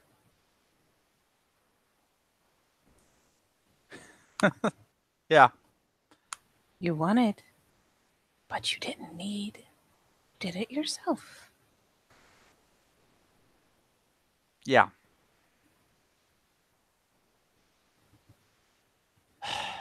Okay, Satan. You are my co-pilot.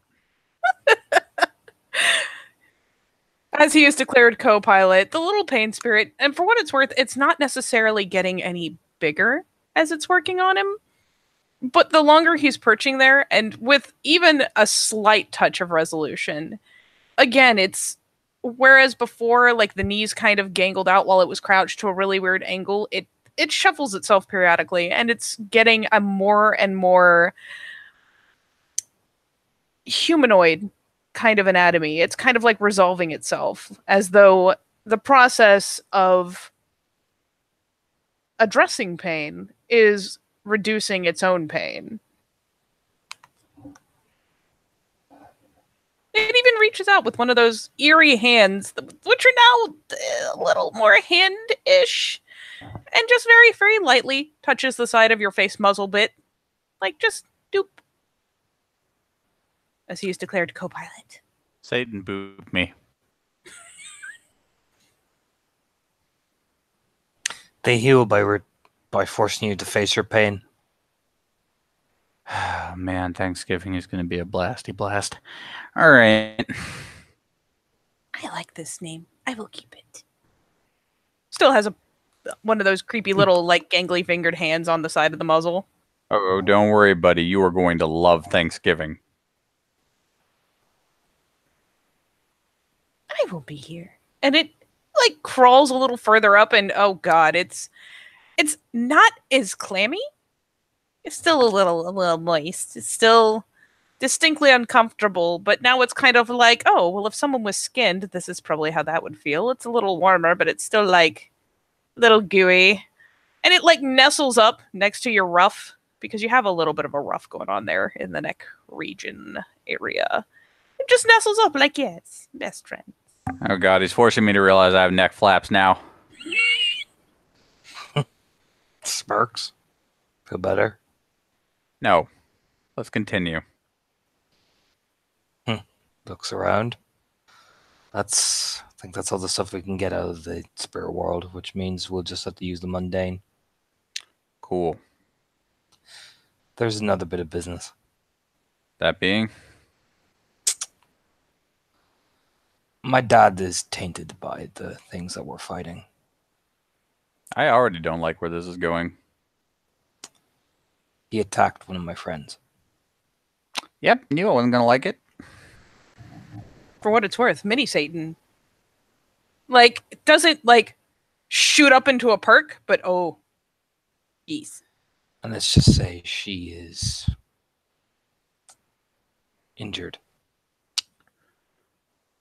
Bro, do you know how many pieces of paper I read that are roundabout and I literally skipped to the last paragraph because that's where all the good shit is? Mini Satan is, like, vibrating.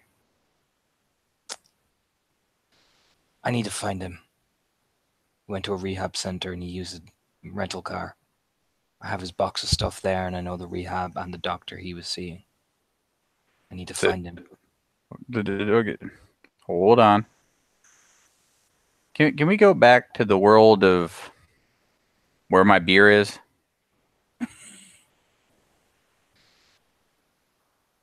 Yeah. All right. Excellent. I imagine they'll go through the process.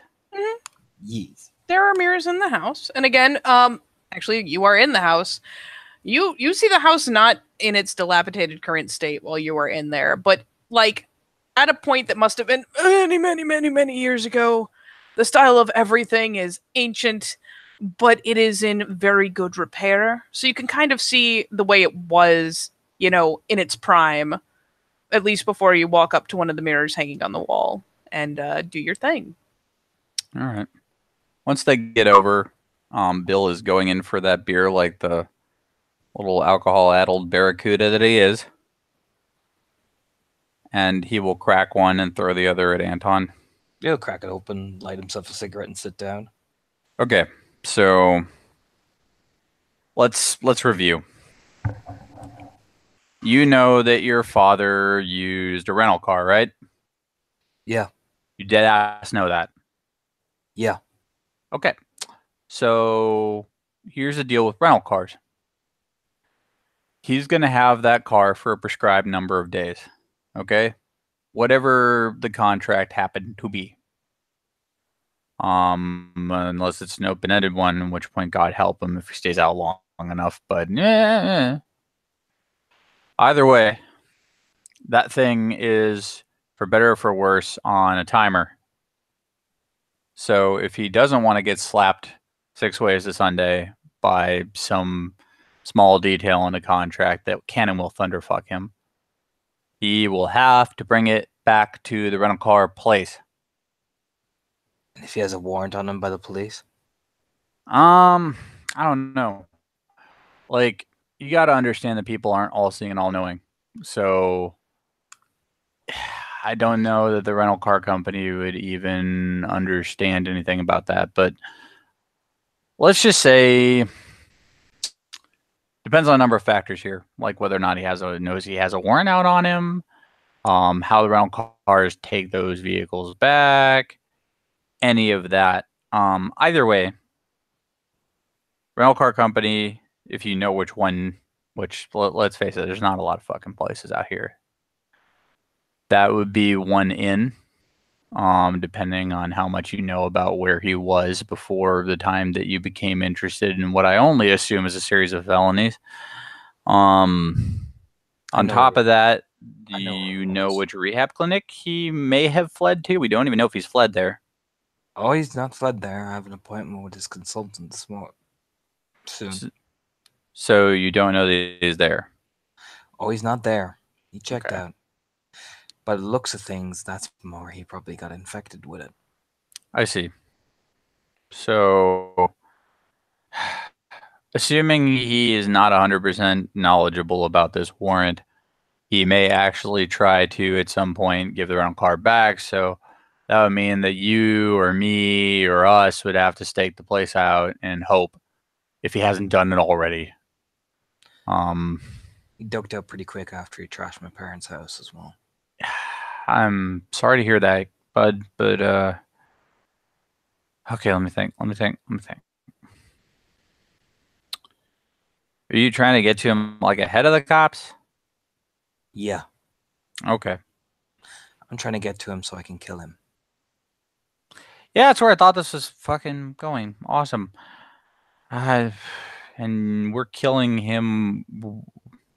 I hate to question your motives here, kid, but why are we killing this person?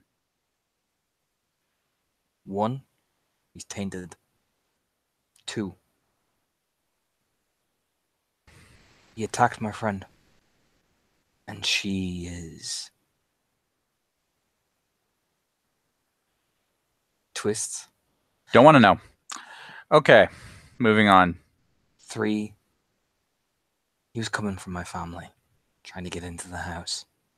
Tainted. Okay, dude, it's personal, I get it, but like,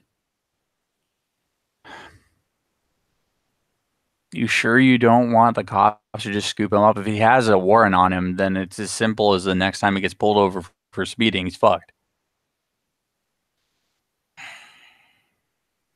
Hell, if he ever shows up to like the DMV to renew his license, he's fucked.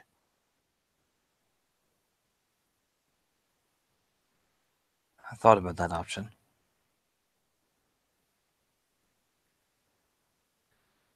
That was until after she told me what he did. Okay, still veering away from that topic.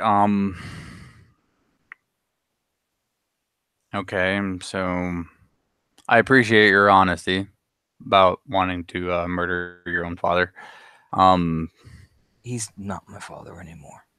Okay, man. Like, gotta remember, disconnected third party here. I know. Okay, so what was he addicted to? You said there was a rehab clinic involved. Alcohol. Ah, all right. That actually makes this really fucking easy. Trust me, as Bill just keeps smoking and drinking. Addicts, no matter what situation they're in fact, stress is going to make it 100 times worse. And he's relapsed already. Yeah, they'll always fall back. So, one way for us to get a vague idea of where he might be, like, you actually live out here, like in the Blue Ridge area, right? Yeah. Okay. So the nearest like locus of civilization that he possibly could have fucking fled to is Roanoke.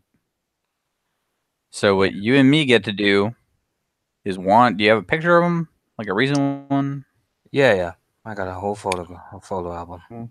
Well, guess what? We get to play private investigator and go around to every dive bar, middle of nowhere bar, hotel bar, bar, and liquor store between your house and Roanoke and see if we can hop on to a trail that will at least get us on the right track. All right.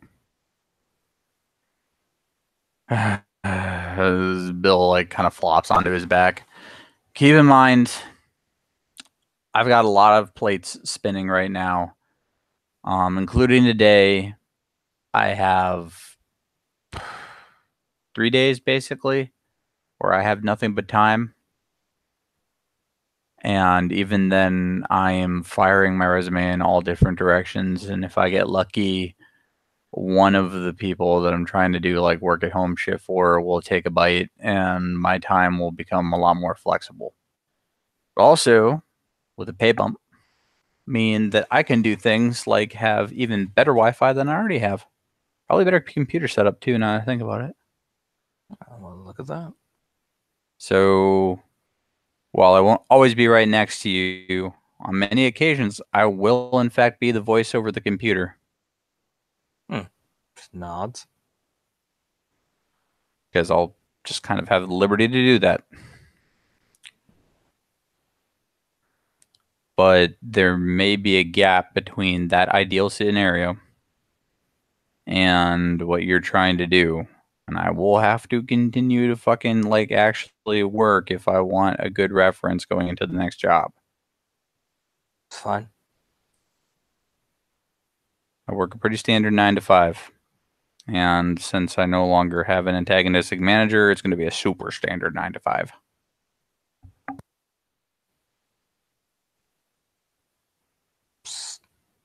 Nod.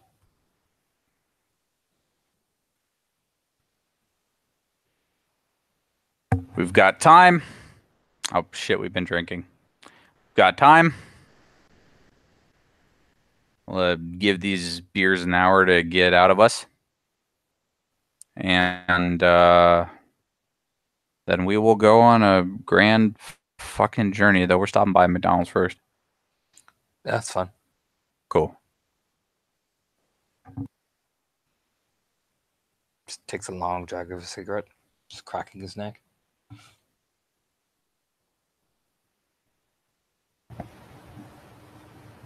Somewhere in the midst of this, Heidi does in fact toddle in. Doesn't interrupt the flow of conversation.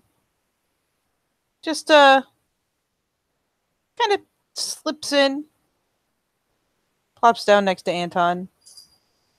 He's still like flipping through the pages in that fucking notebook. Oh, weird shit. Like, I don't get it.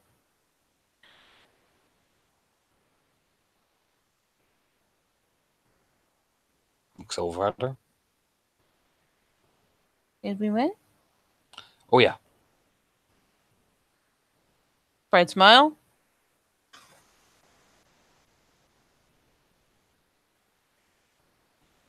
So Gonna have now to drop. what? Gonna have to drop you off to Susie. There's a distinct pout. Gotta take care of some business, sweetheart. Can't bring you. Hey. I tell you what, though, bud. And he gets in front of her and kneels down like that, hey there, sport type of mentor kneel. Beautiful. She flicks a glance over. She's still doing the mild pout. Okay. So I have something that you can definitely do while you're hanging out with Susie. Right.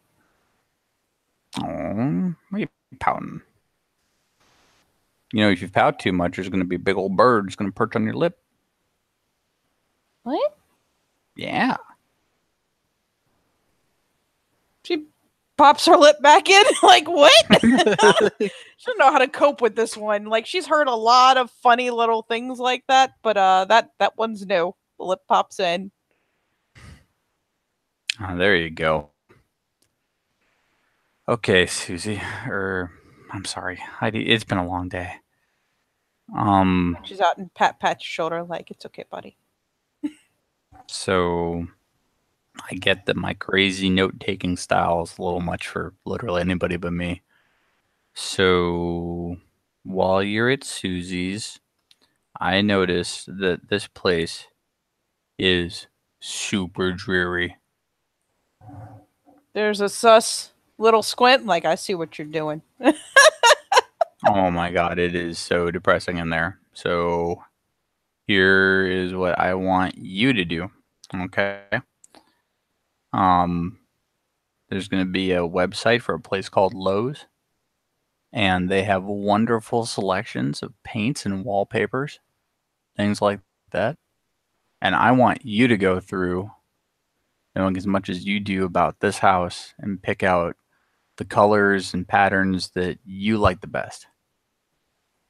There's the squinty eye is flicked over to Anton. Like, it's this. I don't know. This is pretty sus. I'm pretty sure you're trying to distract me, but I kind of wanna. But I'm pretty sure you're trying to distract me. Finishes the beer, going, "Oh no, it's pretty legit." because a lot of our work here. In fact, you might even stop by their garden section because we're gonna have to do a lot of work around here. And that garden is almost ahead of the house, almost project numero uno. And you seem to know a lot more about gardening than either of us do combined. Ironically, you're probably not wrong. And she looks just a little proud of herself.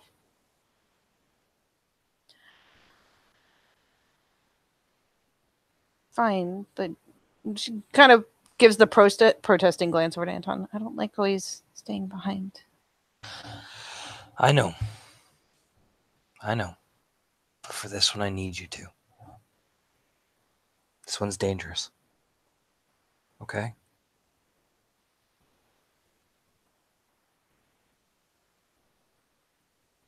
But what if something bad happens and I could have helped? That's why I got Bill here. I am large. He's not. He is not large. She there's an assessing glance between the two. Like, I see your shit, and I know you're just trying to calm me down, but duh. And think of it this way.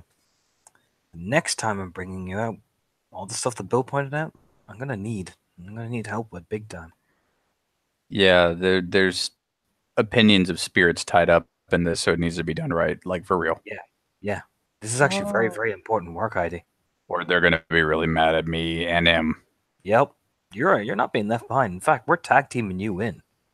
Yeah, we can't be everywhere, Heidi. See? You know what? I'm not even gonna make y'all roll for it. She finally the sulk face just fades down. Okay. All right.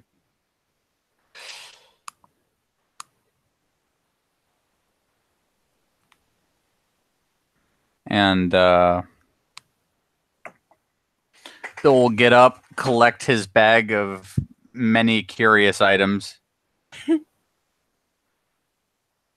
There's so many sus things in that bag. I'm going to assume that I don't need to narrate the process of you having to actually go out to the fucking kitchen to get them. No, he really does have to do it anyway. So yeah, it's a little walky over, but now that you know where it is, it's really not even a trying walk. You just saunter out, either the front or the back door, and yeah, it's not far, and you can retrieve your shotgun and your bag. The gun is not coming with. Gonna leave it in the kitchen? I mean, like, it's not coming with in the car. Oh yeah, no, that's cool.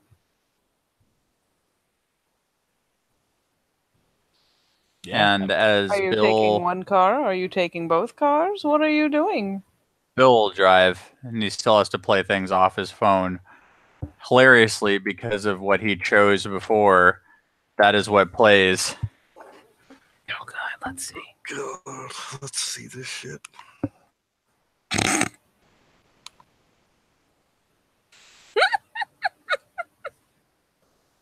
This is the kind of stuff that Bill listens to. Anton just gives the Daryl look like, no. No. Heidi starts bouncing. I just imagine the Daryl like, no. Oh. Oh. I'll put it to you this way. She only has to hear the chorus once to sing along with it on the second go.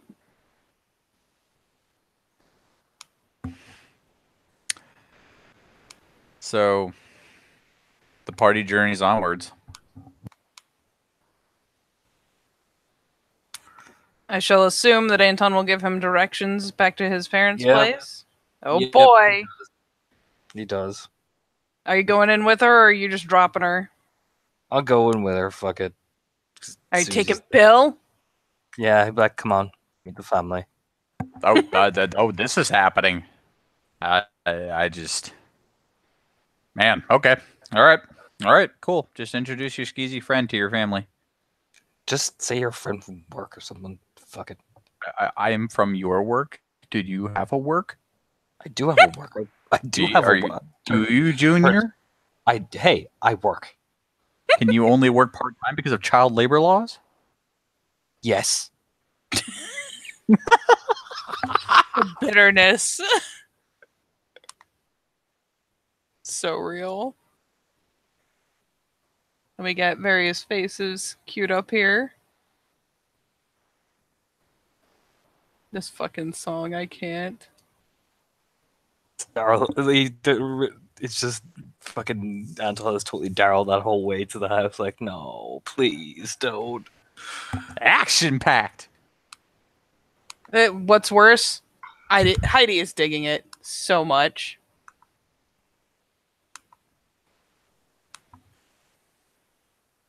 I have to pause this or I'm going to get distracted.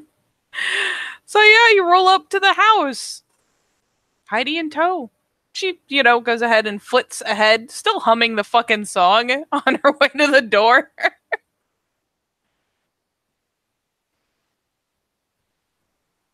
But yeah, she just kind of walks up and bounces, waiting for Anton to get there with the key, because the door locking has been a serious thing lately. And when he does finally unlock the door, she busts in, immediately tackles your dog, as your dog also attempts to tackle her. It's a very pleasant exchange of loving tackling. Yep, he just lets it happen, steps in. Yep. Lets Bill step in. First member of the family you get to meet, Bill, is Bubba. Hi there, little pup. Bubba is made of love. Not a lot of brain, but a lot of love. So, he initially, plows into Heidi, who, almost immediately dives onto the floor, gets her face licked, within an inch of her life. And then there's, wriggling and thrashing, and he goes around and bounces around your legs, oh my god! A person! Oh, I see him! It's a person! In my house! Hello, person! The boink, boink, boink, boink. Hey, guy. Do you have Smell of Man? No. That occurs to me. No. I lied. He does not boink around your ankles. He stays on Heidi. Let's just no, he's just doing that all that at Heidi, because he do like Heidi. The boink boink boink lick face. Your face. I need to lick your whole face. But soon after, you walk in and it's your usual kind of entryway. You can see kind of a dining area. And around the corner, you can see through, the doorway into the dining area. Through that, there's another kind of open way in a kitchen. And from around the corner will come this fine woman. Kind of pacing out of the kitchen with a towel, wiping her hands dry. Oh, Anton, are you... Oh. Hey, Ma, this is Bill, friend from work. More accurately, my work helps supply his work with part of their office supplies, but we met recently. There's a brief glance between the two. Anton, your mom be sus. You can see it. You can see it. But she's still, it's that mild man, you got a lot of friends from work these days, but she still comes over and offers a hand, politely enough. Oh, it's good to meet you, Bill. I'm Ms. McGraw. Oh, Bill Williamson. And he shakes her hand. And yeah, you get a proper little handshake. Well, I suppose come on in. All right. Kind of waves off. And there is the hammering of feet down the stairs. Anton's getting side tackled. Dunk! Down. She's gotten as far as the tackle. She hadn't really thought it out past this. Hey. There's a nose scrunch. Ultimate sisterly sauce face. This is from work, Christine. This is Bill. The expression kind of clears up because it's, there was soon to be an accusation of, I see how it is. You're still always out. Why don't you love me, boy? But no, there's she gets kind of jostled out of it, leans around. Anton still has the arms around post tackle. Oh, hey, Hello. Christine kind of finally lets go of Anton to offer a hand. Yeah, I'm Bill. Hey, Bill. Anton, you getting that little like that flick of eyes? Like, come on, at least previously the people you're bringing home like were your age. Who the fuck is this? Look. It's because her look like he's a friend from work, Christine. Mm-hmm. You know that type of stare, and he'll lean in. Tell me who your boyfriend is. I'll tell you who he is. You know, I have to make up homework. Bye, and you know, doom, doom, doom, doom, doom, back up the stairs. Yeah, that's what I fucking thought. I'll find him. You know, grumbles under his breath. We're not staying long, Ma. Heidi wanted to see if Susie was here. Oh yeah, she's just around. And of course, she like mentions, and Suzanne comes lay sauntering from kind of your living room area. Was probably plunked out on the couch. And naturally, like, she and Heidi exchange, you know, chipper little waves. And she kind of, you know, sees Bill and gives him the little nod. And then looks over to Anton. Not staying? No. No. Me and Bill gotta go handle some things. Important business out where he lives, you know? Stuff for work and all that. Looks over at Bill like... Man, Bill is too busy like checking out that kitchen set. Like, it looks nice. So Hey, it is very nice. there you go. For what it's worth, you're also being offered coffee. Tanya is an excellent host. He accepts that. Perfect. Mom is distracting Bill. Mom is distracted. Mom is distracting Bill. Meanwhile, Suzanne wanders up and slides the arm around your shoulder so lovingly, gives you a kiss on the cheek, and then leans in and goes, you know, you can't keep barricading us in the house forever. We're going to look for him. We might have a layabout of where he is. Oh, fuck. Just you two? We're not going to do anything. Just to find out if he's actually out by where Bill is. You better keep me in the loop. I will. Don't worry, we didn't bring the, you know. This is just to see if we can find him. Alright, don't do anything hasty, okay? I won't. I'm just gonna watch. She'll this time get like the brief peck on the lips, and she will scoop up Heidi. And will actually probably like, yeah, snags Heidi and is like, come on, we're gonna go watch movies in Christine's room. She totally snagged the TV. Come on. Yeah, chases. Walk into Mom and Bill. Oh yeah. Mom is pretty amiable. The only person who seemed at all on edge, really, I mean, from Bill's perspective, is Suzanne. She's got a little bit of the sus, but everyone else seems to treat you like a normal dude. And so when Anton walks in, and so Anton was the one who convinced me, like, don't stay at this paper company for the rest of your life. You know, this is 2 annual reviews that have flown by without any kind of pay bump, any kind of notice that there might be a career in this. Like, you've got the work experience now. Why don't you use it? And so that's what I'm in the middle of doing. Oh, you smooth ass motherfucker. Yeah, for what it's worth, she's pretty engaged and kind of like, there's the little bit of an eyebrow quirk. Like, are you sure you're talking about my son? But, you know, nodding. Okay, if you say so. She doesn't have any reason to disbelieve you. That's right, he did get a brand new promotion. Remember that, Ma? Yeah, that's right. Remember that lie? That massive successful lie as he walked in? Remember that lie I told you, Mom? Remember? Pepperidge Farm remembers. Oh my god. Get out. Walks in, hears Bill talking, walks in. Yeah, you know, that promotional job and all that. They're looking for spaces, so I told Bill to go for it, you know? What, your work? Like, kind of glances over to Anton like, what?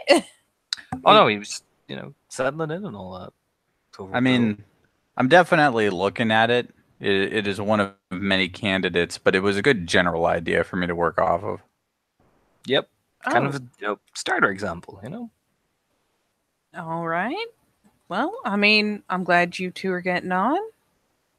Oh yeah, me and Bill, yeah, we're pretty good, pretty good friends. Yep.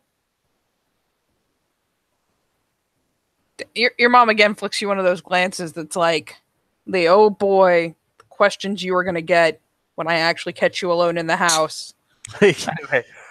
Anyway, When- That mom look. When Anton's mom looks at him that way, there's this parallel because now she's not looking. So Bill looks like, why are you complicating this lie? gives him a look like, just let me onto my shit. You know what I mean? Type stare and looks over at Mom. Oh, anyway, we gotta go, Mom. Bye. Kisses her on the cheek. Mom, Bill. She's like warning out the door, essentially. You proceed to tactically abuse the fact that there's company and thus she can't yell at you, because that is Yeah. not what a good host does. And But you so see that little crease at the corner of her eyes, like, oh, I'm going to get you later. it's like Coffee. it's like Bill getting dragged out, like the classic, like Kane coming out from stage left, Pretty and much. just like goodbye, Mrs. McGraw, and out he goes. Closes the door, gets in the car. Whew. So that's my mom. She is going to jam her foot so far and fast up your asshole. I got it. I got this. She will be wearing you as a shoe. You will be like a snowshoe, except Why- it will why be her do you foot al- and why- your ass. Why do you always gotta be so negative? What is with you lately?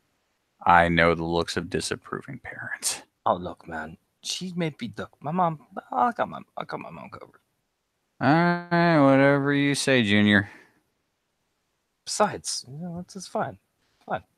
Oh, I'm fucking sure. As he gets in the car. Besides, maybe you should introduce me to your mom. No. And he starts up with the Google Maps locations near me. Locations near me.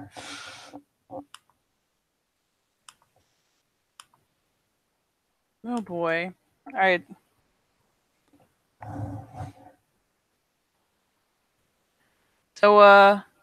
So what is the plan here? The plan is a classic film noir time lapse montage where they're going to Please all these illustrate this places. montage. All right, so the two of them are going to all these places. And because Bill's an asshole, he insists on doing the majority of the talking. And you just see all these shots cutting to him talking to barkeeps and clerks, people on the street, showing them the just scowliest picture of Anton's dad. You can see him gesticulating, but because there's montage music over it, you can't hear what he's saying. But he's probably asking him if they've seen this man and where he seemed to be headed.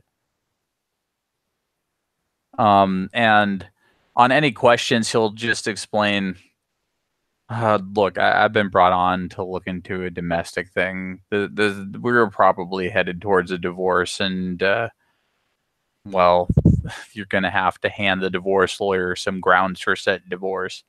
This guy's a real turd.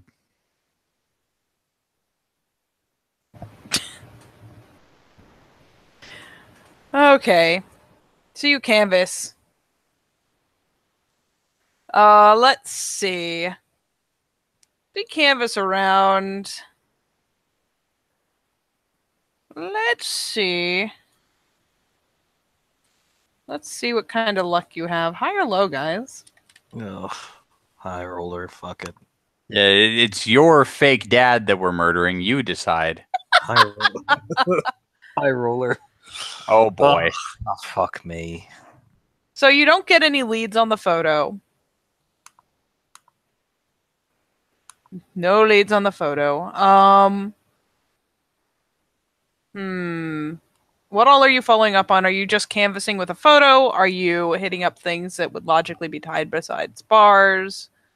Bards, B&Bs, fucking Jesus. Motels. Hotels.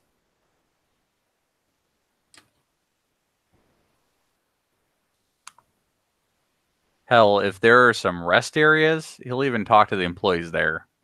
Yep. Probably stuff up if he's still using a car. Definitely fucking gas station along the transitional route, all that shit as well.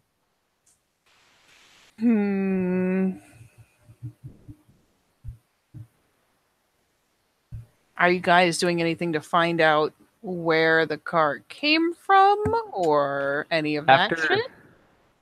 After about three stops, Bill will look at Anton. Did he like take any of your guys' credit cards to feed his habit? Not that I know of. Okay. That's a dead end then. You didn't rifle through his rental to see like where he rented it from, did you? I did have something from a rental place from him, didn't I, Kitty, if I remember? Or didn't I mean, you know that his car was a rental. He'll just shake his head. From what I saw, it was a rental. Okay, do you have like the plate number, make, model? We could go to the motel he was staying at and get it and just bullshit our way to get a look at the camera and get the look at it.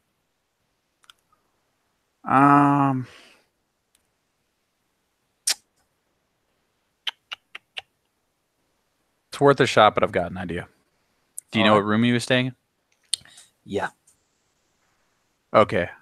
We'll go there and yeah, we'll lead in with that. All right. I got roll to activate fucking persuasion on the way over. Yeah, I don't actually know the dice pool for persuasion.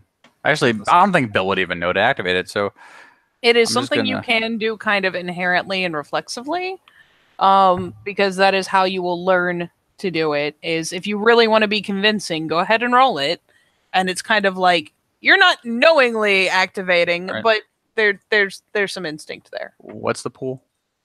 Charisma subterfuge. Charisma subterfuge? Yeah, diff 7. Okay, let me check Bill's amazing dice pool for this. Not bad, actually. I mean, not bad for Bill. And just a straight fail. And I'm down my only gnosis. What? Why are you down a gnosis? Doesn't take gnosis to activate? No, you just roll. Oh, well, I failed. Anyway. Kicks off for me. All right, so they're heading to the motel, hotel, not a Holiday Inn. Yep. First place I'm going to head is that reception place. All right. So, you head back to the motel, which is, of course, means you're driving all the way back from Roanoke. These long hauls. It actually is getting to, like, evening-ish at this point between all the other stuff you guys have been up to. So what you're getting around as it's getting dusky out, and you head over to that lovely ship motel.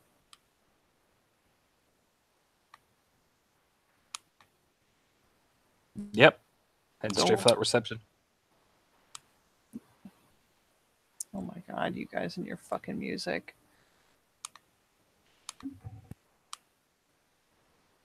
All right. So you head into reception and let's see.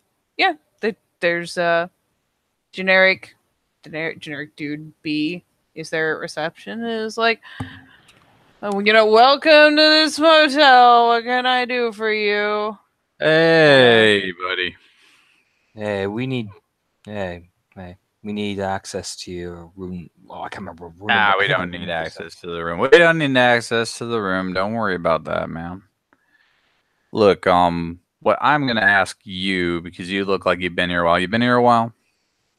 Yeah, I guess. All right. Do you remember this guy? All right.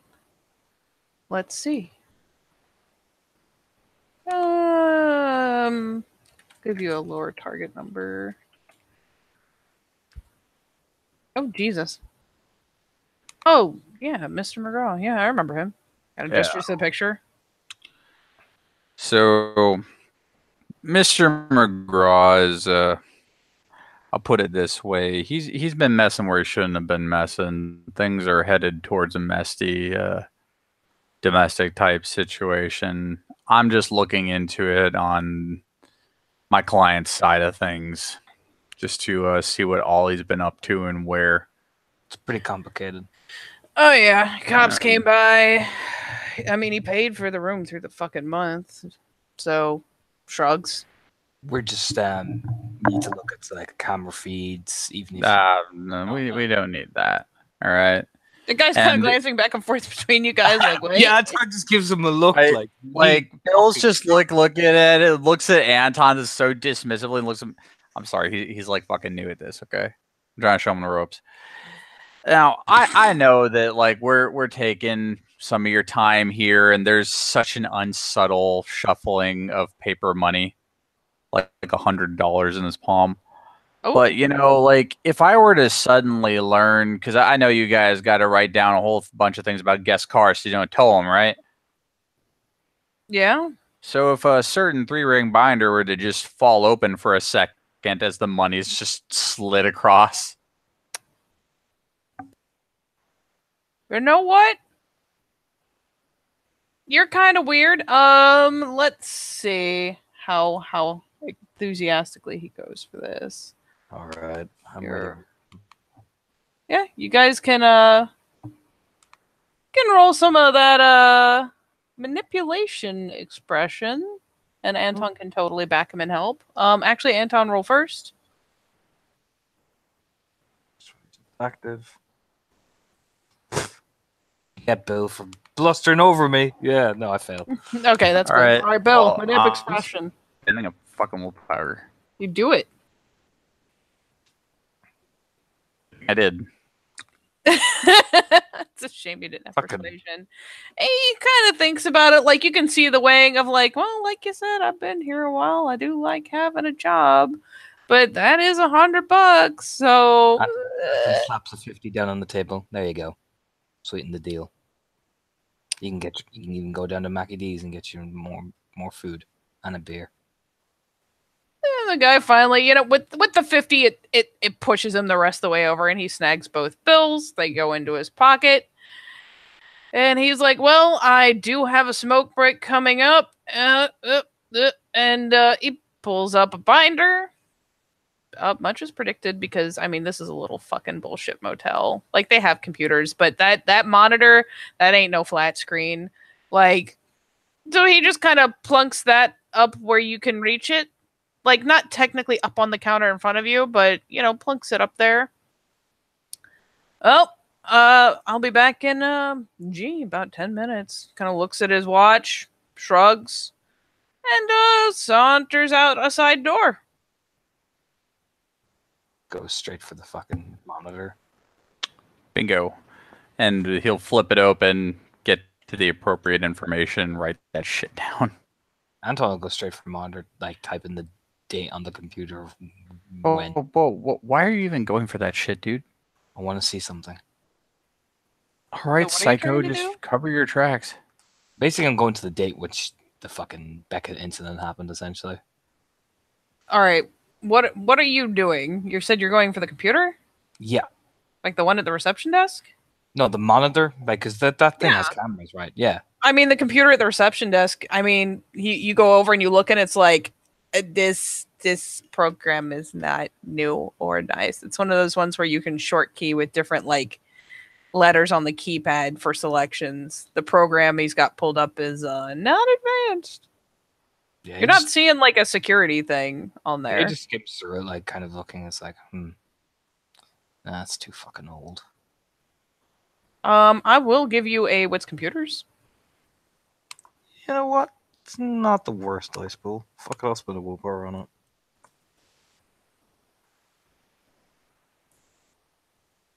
I get 4 successes.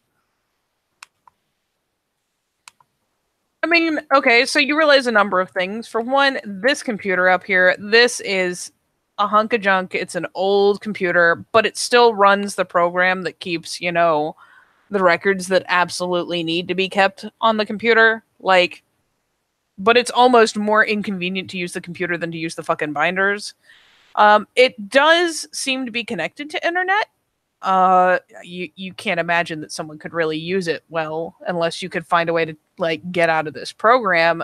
But it's pretty clear to you, like poking around, nosing around, that this is not. If there is a security computer, this like a computer that all wires back to for review, this is not it.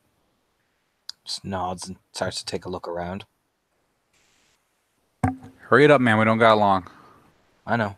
Starts investigating, even probably following the cameras outside and kind of looking around. Like, now, if I was a security computer, where the fuck would I be? Well, the way most motels are set up, like there is like the row of little apartments, like little rooms, and there's just the one office at the front, really. There might be like some like a shed style room, like with cleaning equipment somewhere on the other end of the building. But if there's anything, logically, it's going to be in this front office area somewhere. Now, this isn't the only room. It doesn't take up the whole space. Yeah, head towards one of the other rooms. Yeah, there's a nice staff-only plaque on the door. He goes to open it because they typically don't lock it. You would imagine. I mean, in this case, you would seem to be correct.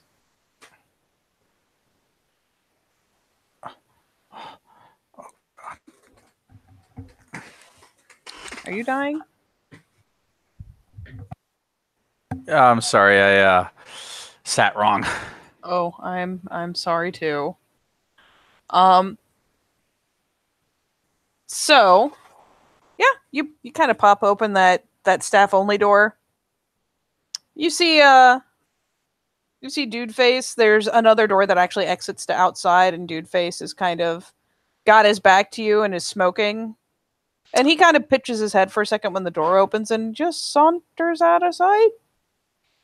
It kind of goes in very businesslike. Looking around very quickly. Take a look around. There is of all things, there is a laptop because they are cheaper than a good computer. And it's hitched up to whatever have you, but it's not like there's a bunch of security screens and shit. This is a dumpy motel. It's not that fucking suave. Yeah, he'll go over the laptop and click the button to see if it flashes open, essentially. It requires a password. But I will let you roll me a perception alertness.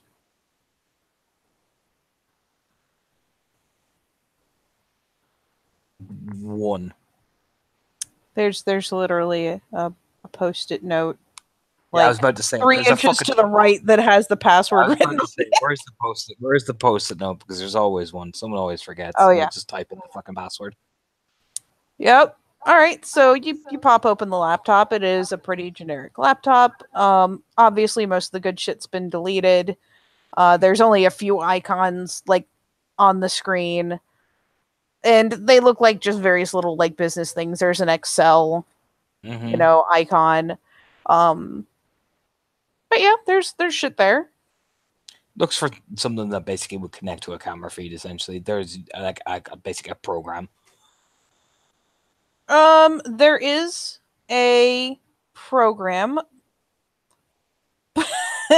but as you I assume you're just popping this thing open and giving it a glance over. Yeah, it's not the fanciest shit in the world, and while it'll give you a feed, a current feed, there like everything seems to be like archived. So there's like perfect. A bunch of files, but it's not like it's stupid easy to pull up. It is not a user-friendly program. He'd take his time, go to the specific date, go to the archive footage. All right, give me that in computers just because it's a bitch. Like it's a shitty program. Oh, another willpower, fuck it. 3. All right. Yeah, with that, it's not. Yeah, it's not user friendly, but you've worked with shittier shit. So you poke around a little. You do figure out how to access the archived videos. Then you figure out how the fuck to pull them up because you got to pull up a different view window. Blah blah blah. But you do finally pull up the appropriate date. You have to toggle around and pull up a couple different ones to find the right camera.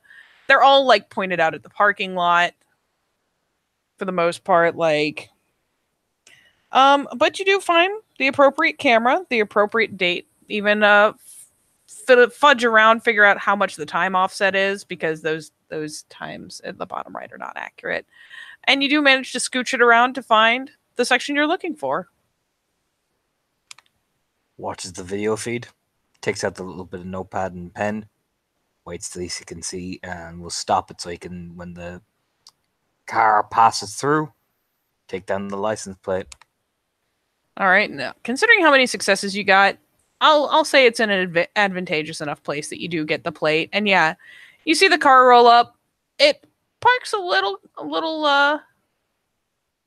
You know what? It parks just fine because when as it's playing, you see Becca actually gets out of the driver's seat. Your dad is helped out of the passenger seat. Like, there you go, buddy. Pat, pat. It's pretty clear that there is no fondness here. It's just, I'm supposed to get you here, so here we fucking are. Oh my god, you drunk slob. Like, hooks him up, and even like eventually obviously gets annoyed with him fudging with the keys and like snags it from him to like run the key card through. Yep. He'll fast forward it to a point where his dad's gonna come back out again. All right, you can do that. I mean, you skip ahead, finally see some motion, backpedal, and yeah. What are you looking for? Anything in particular? Pauses and stares at the figure of his dad, analyzing. What am I looking at? He's definitely, he looked pretty fucking slam-ass wasted on the way in. He seems not jumpy, just like almost kind of business-like. He, walks out of the room, is kind of pulling the flannel shirt straight and, just fiddling his keys, glancing around as he goes for the car, but it's too calm. And he is way too sober.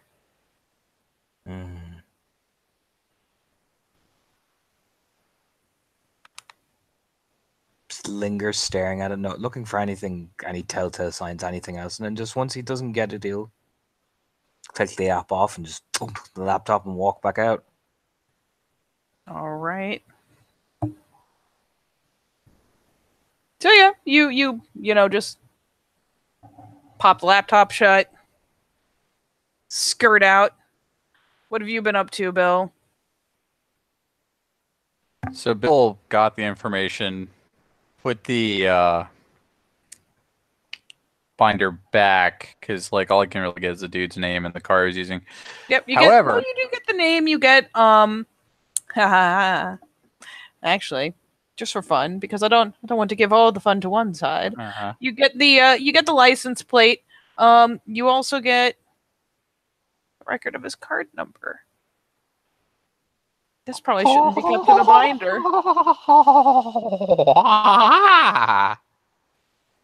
Alrighty then.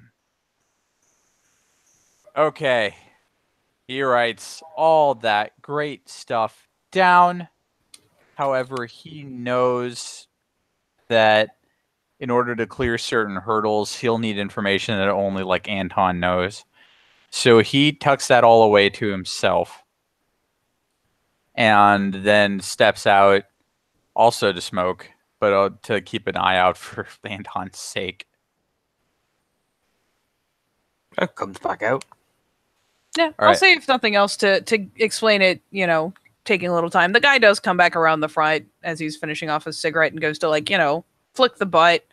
And you can kind of awkwardly engage him for a bit until Anton saunters out. Yeah, that will happen. So, take care, guy who never saw us. Yeah, the guy kind of gives a little salute, saunters on inside because fuck it, he's $150 richer tonight. And Bill slides into the car with Anton. So, how much of your dad's like personal information do you know? Looks over. You got his card, didn't you? Yup.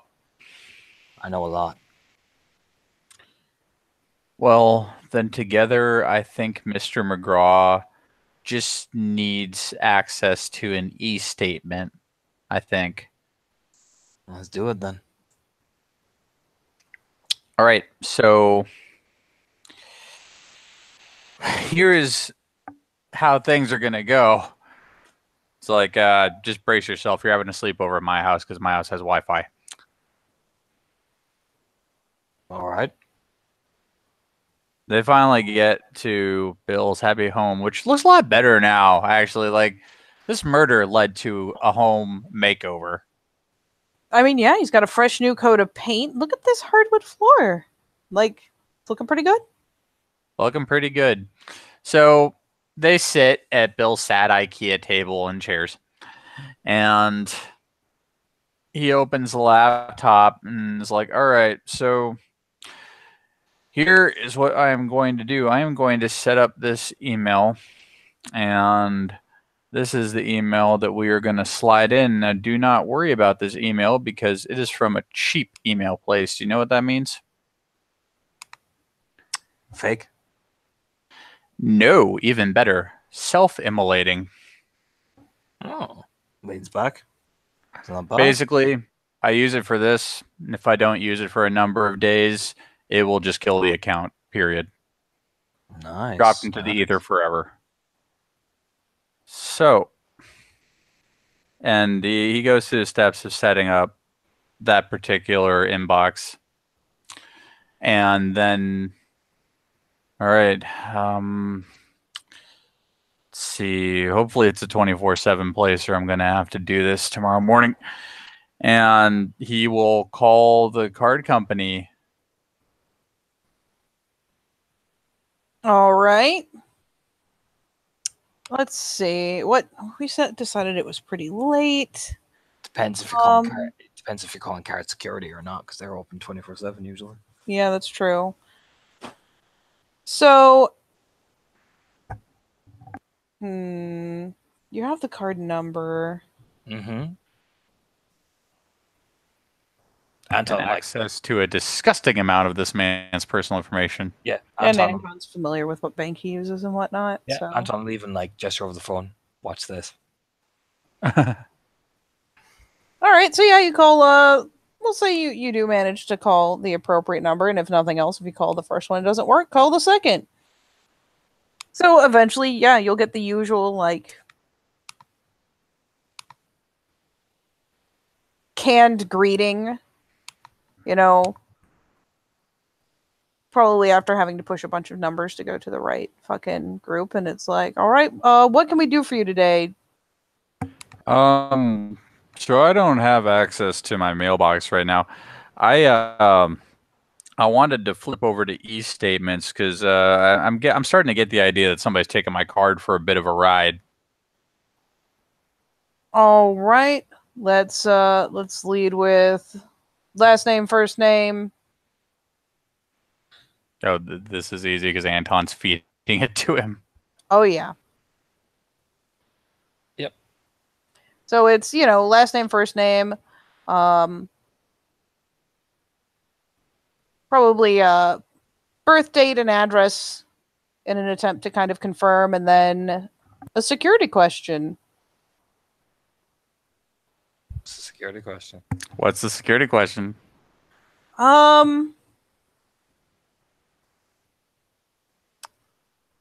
Let's see. I'm sitting here like putzing through the normal ones.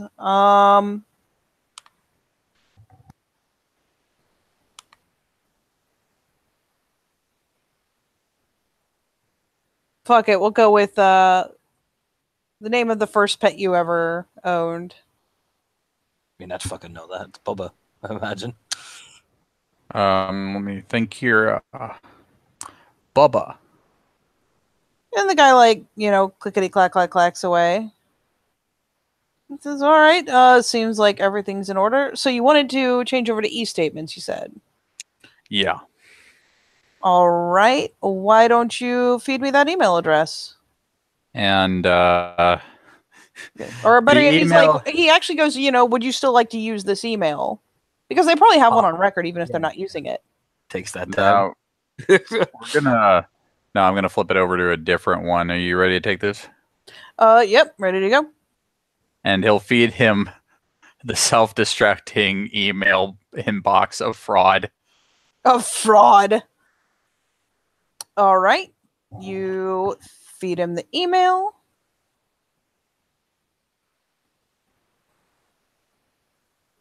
And he seems to record it. He's like, all right, you will be getting a confirmation email any moment now. This might take a second. Sometimes the system is slower.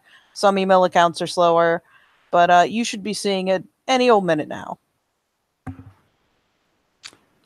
Bill will go through that awkward series of refreshes. Oh, yeah. And sure enough, after a couple moments, you've got an email. All right, I'm seeing it now. All right. Is there anything else I can do for you today? No, I don't believe so. All right. You should still be able to access your account online with your standing login and password. And in the meantime, you will get the newest statement. Let's see, it's the 20th. So at the end of the month. Okay. All right. Well, have a good day. And I'm glad I could help you out. No, of course.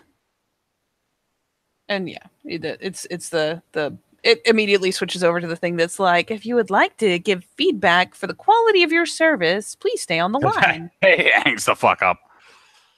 All right, Anton. So the bad news is we would have to wait 10 days. The good news is because I've switched the email on his account, we can do something even worse. I'm assuming we're going to wreck his fucking bank account so he can't access anything. No.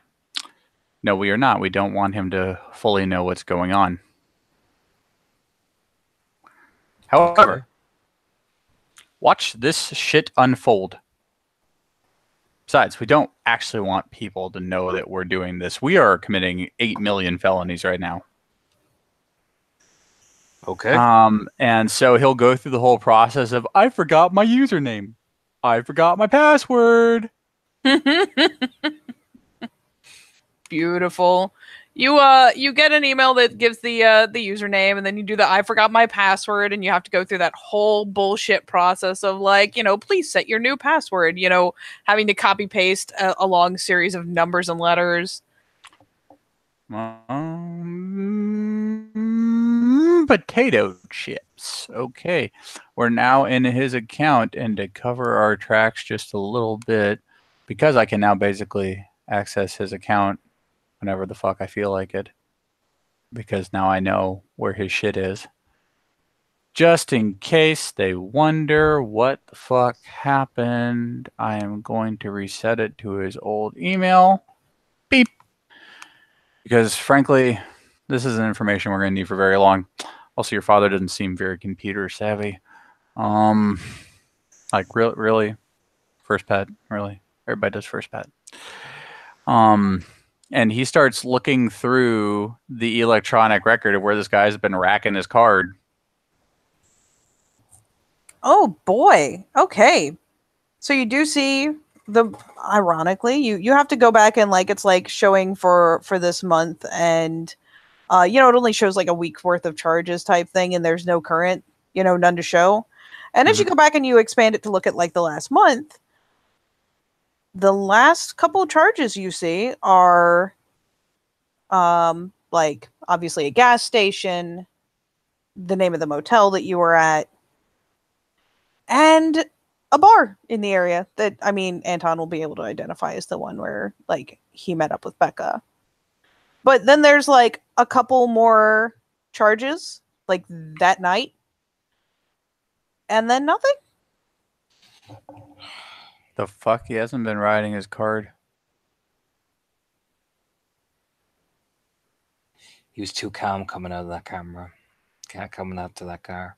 Like, he has not been riding his card at all, dude. Yeah. Got fucking, punches, like, Whoa, stands whoa, up. whoa, don't fuck up my drywall. Because your dad's a fucking dickhead, okay?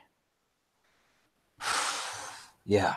You know what? Take one of the fucking freezer lasagnas out and start that bitch up. He just throws it in the microwave and slams it. Not the microwave. Gets up and puts it in the oven. Fuck, do you see this? This is fucking foil. No foil does the microwaves? No bueno. Preheats the oven. Puts it in the oven. Okay, so... Yeah, basically all this card is telling me is where he was. I assume the night all this shit went down. Yeah. She's not using the card. Wait a minute. The rental place. Whoosh!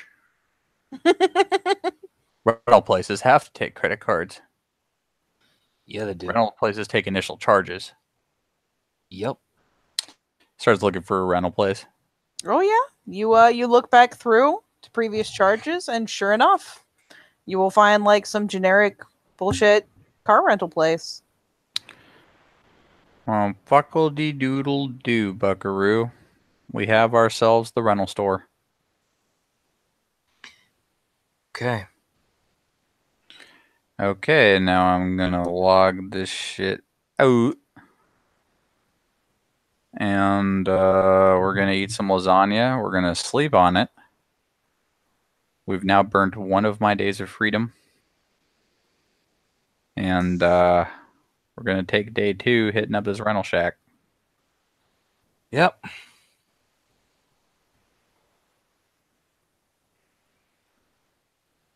You can take the bed. And as for me... Like, that's probably after they've eaten. And during the course of their eating, Bill's a heavy drinker, dude. As for me, it looks like it's 1 tequila, 2 tequila. 3 tequila floor. Anton just sits up, smokes, and then just goes to sleep. All right. Would you guys like to call it there for now? Sure. Had an exciting day of adventure and Bearman Man. So, for now, we leave our intrepid heroes in one dude's house with a guy half asleep on a table. Nope, he's fully asleep on a table. And Anton having a smoke and then getting himself a proper sleep in a proper bed.